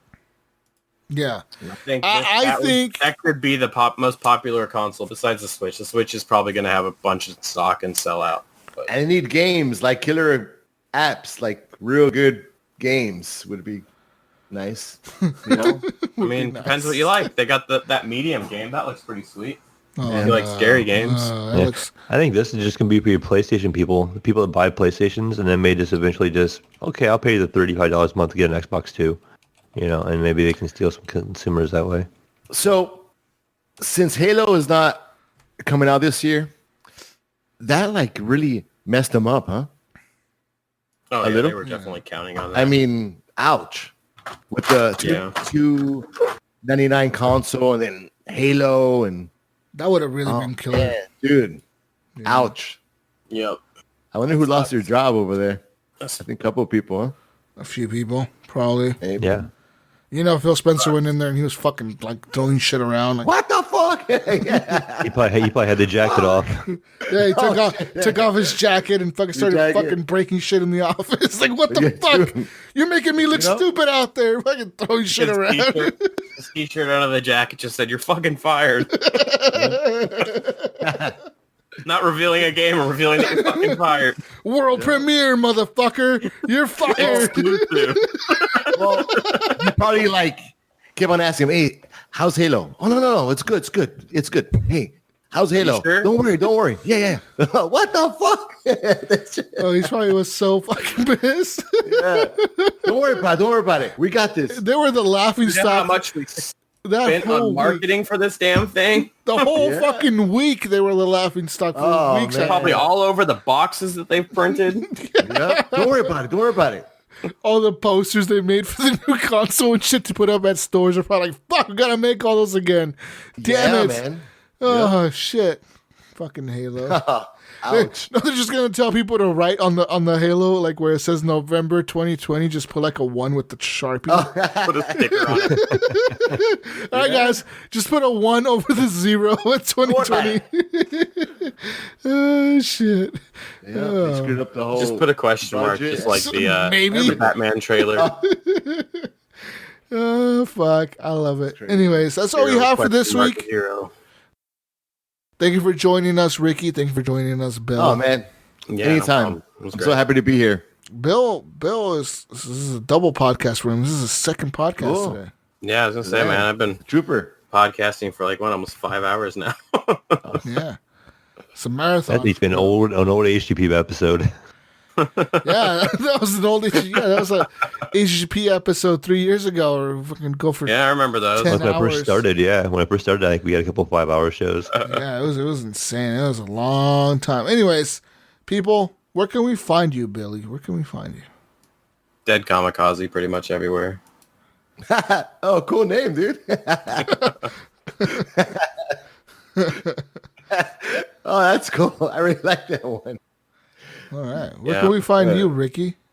At Ricky Alfaras at Instagram and Facebook. Record Jones is my gamer tag on Xbox and on PSN. Yeah. PSN. And at home. And in Florida. Yeah. That's where I am. Okay. Well, Mayo, where can we find you? Yeah, you can find me everywhere. Steam, Origins, the mighty Epic Store, where Jesus does not like to shop. Epic Store. Yeah. Yeah, but you can find me everywhere is the Mayo. Usually it's 01. You have to throw that 01 on the end there. But except for on Discord, I got some Mayo. So that all happened because I think I had an original Mayo account, I think on Steam. And I there's an old email, and I'd lost the email. And so I had to make a new one because it already existed, And so I just tried to keep them all the same. But that's the only password or email I've ever lost. That was back like Orange Box, Steam games back early on Steam. And when internet was still kind of limited when I was doing it for a while, I didn't have like a stable internet connection. And I just created an email just off the top of my head, and then linked Steam to it. That was my very first Steam game. Didn't think I'd ever use Steam again, except for to play that one, Orange Box game, playing some Half-Life. And then look what Steam turned into. Half-Life 2 is the game that made me make a Steam account. And then Day of Defeat Source or something. Yeah, the Source games they came out with. Just find me on Discord as the Mayo. On my profile, it has a link to my gamer tags on there, so you can just right-click on my profile and do it that way. So that's easier. What about you, Jesus? You can find me on everything as Jesus Walks a Lot. Everything. And I mean... You still walk a lot. Everywhere. Everything. Like, everything. I even think my Facebook is like facebook.com/Jesus Walks a Lot. It's my profile.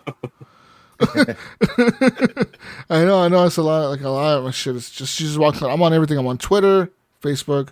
I'm on Xbox, Stadia, and no. Should I buy a Stadia? No. Should I buy a Stadia, guys? Should I buy one right now? No. Come on. So 1 month free trial. Do you like to waste money? What happened about that thing? It's like gone now, right? Or what? No, it's still there. Around. It's still there. I wonder what their active player base is.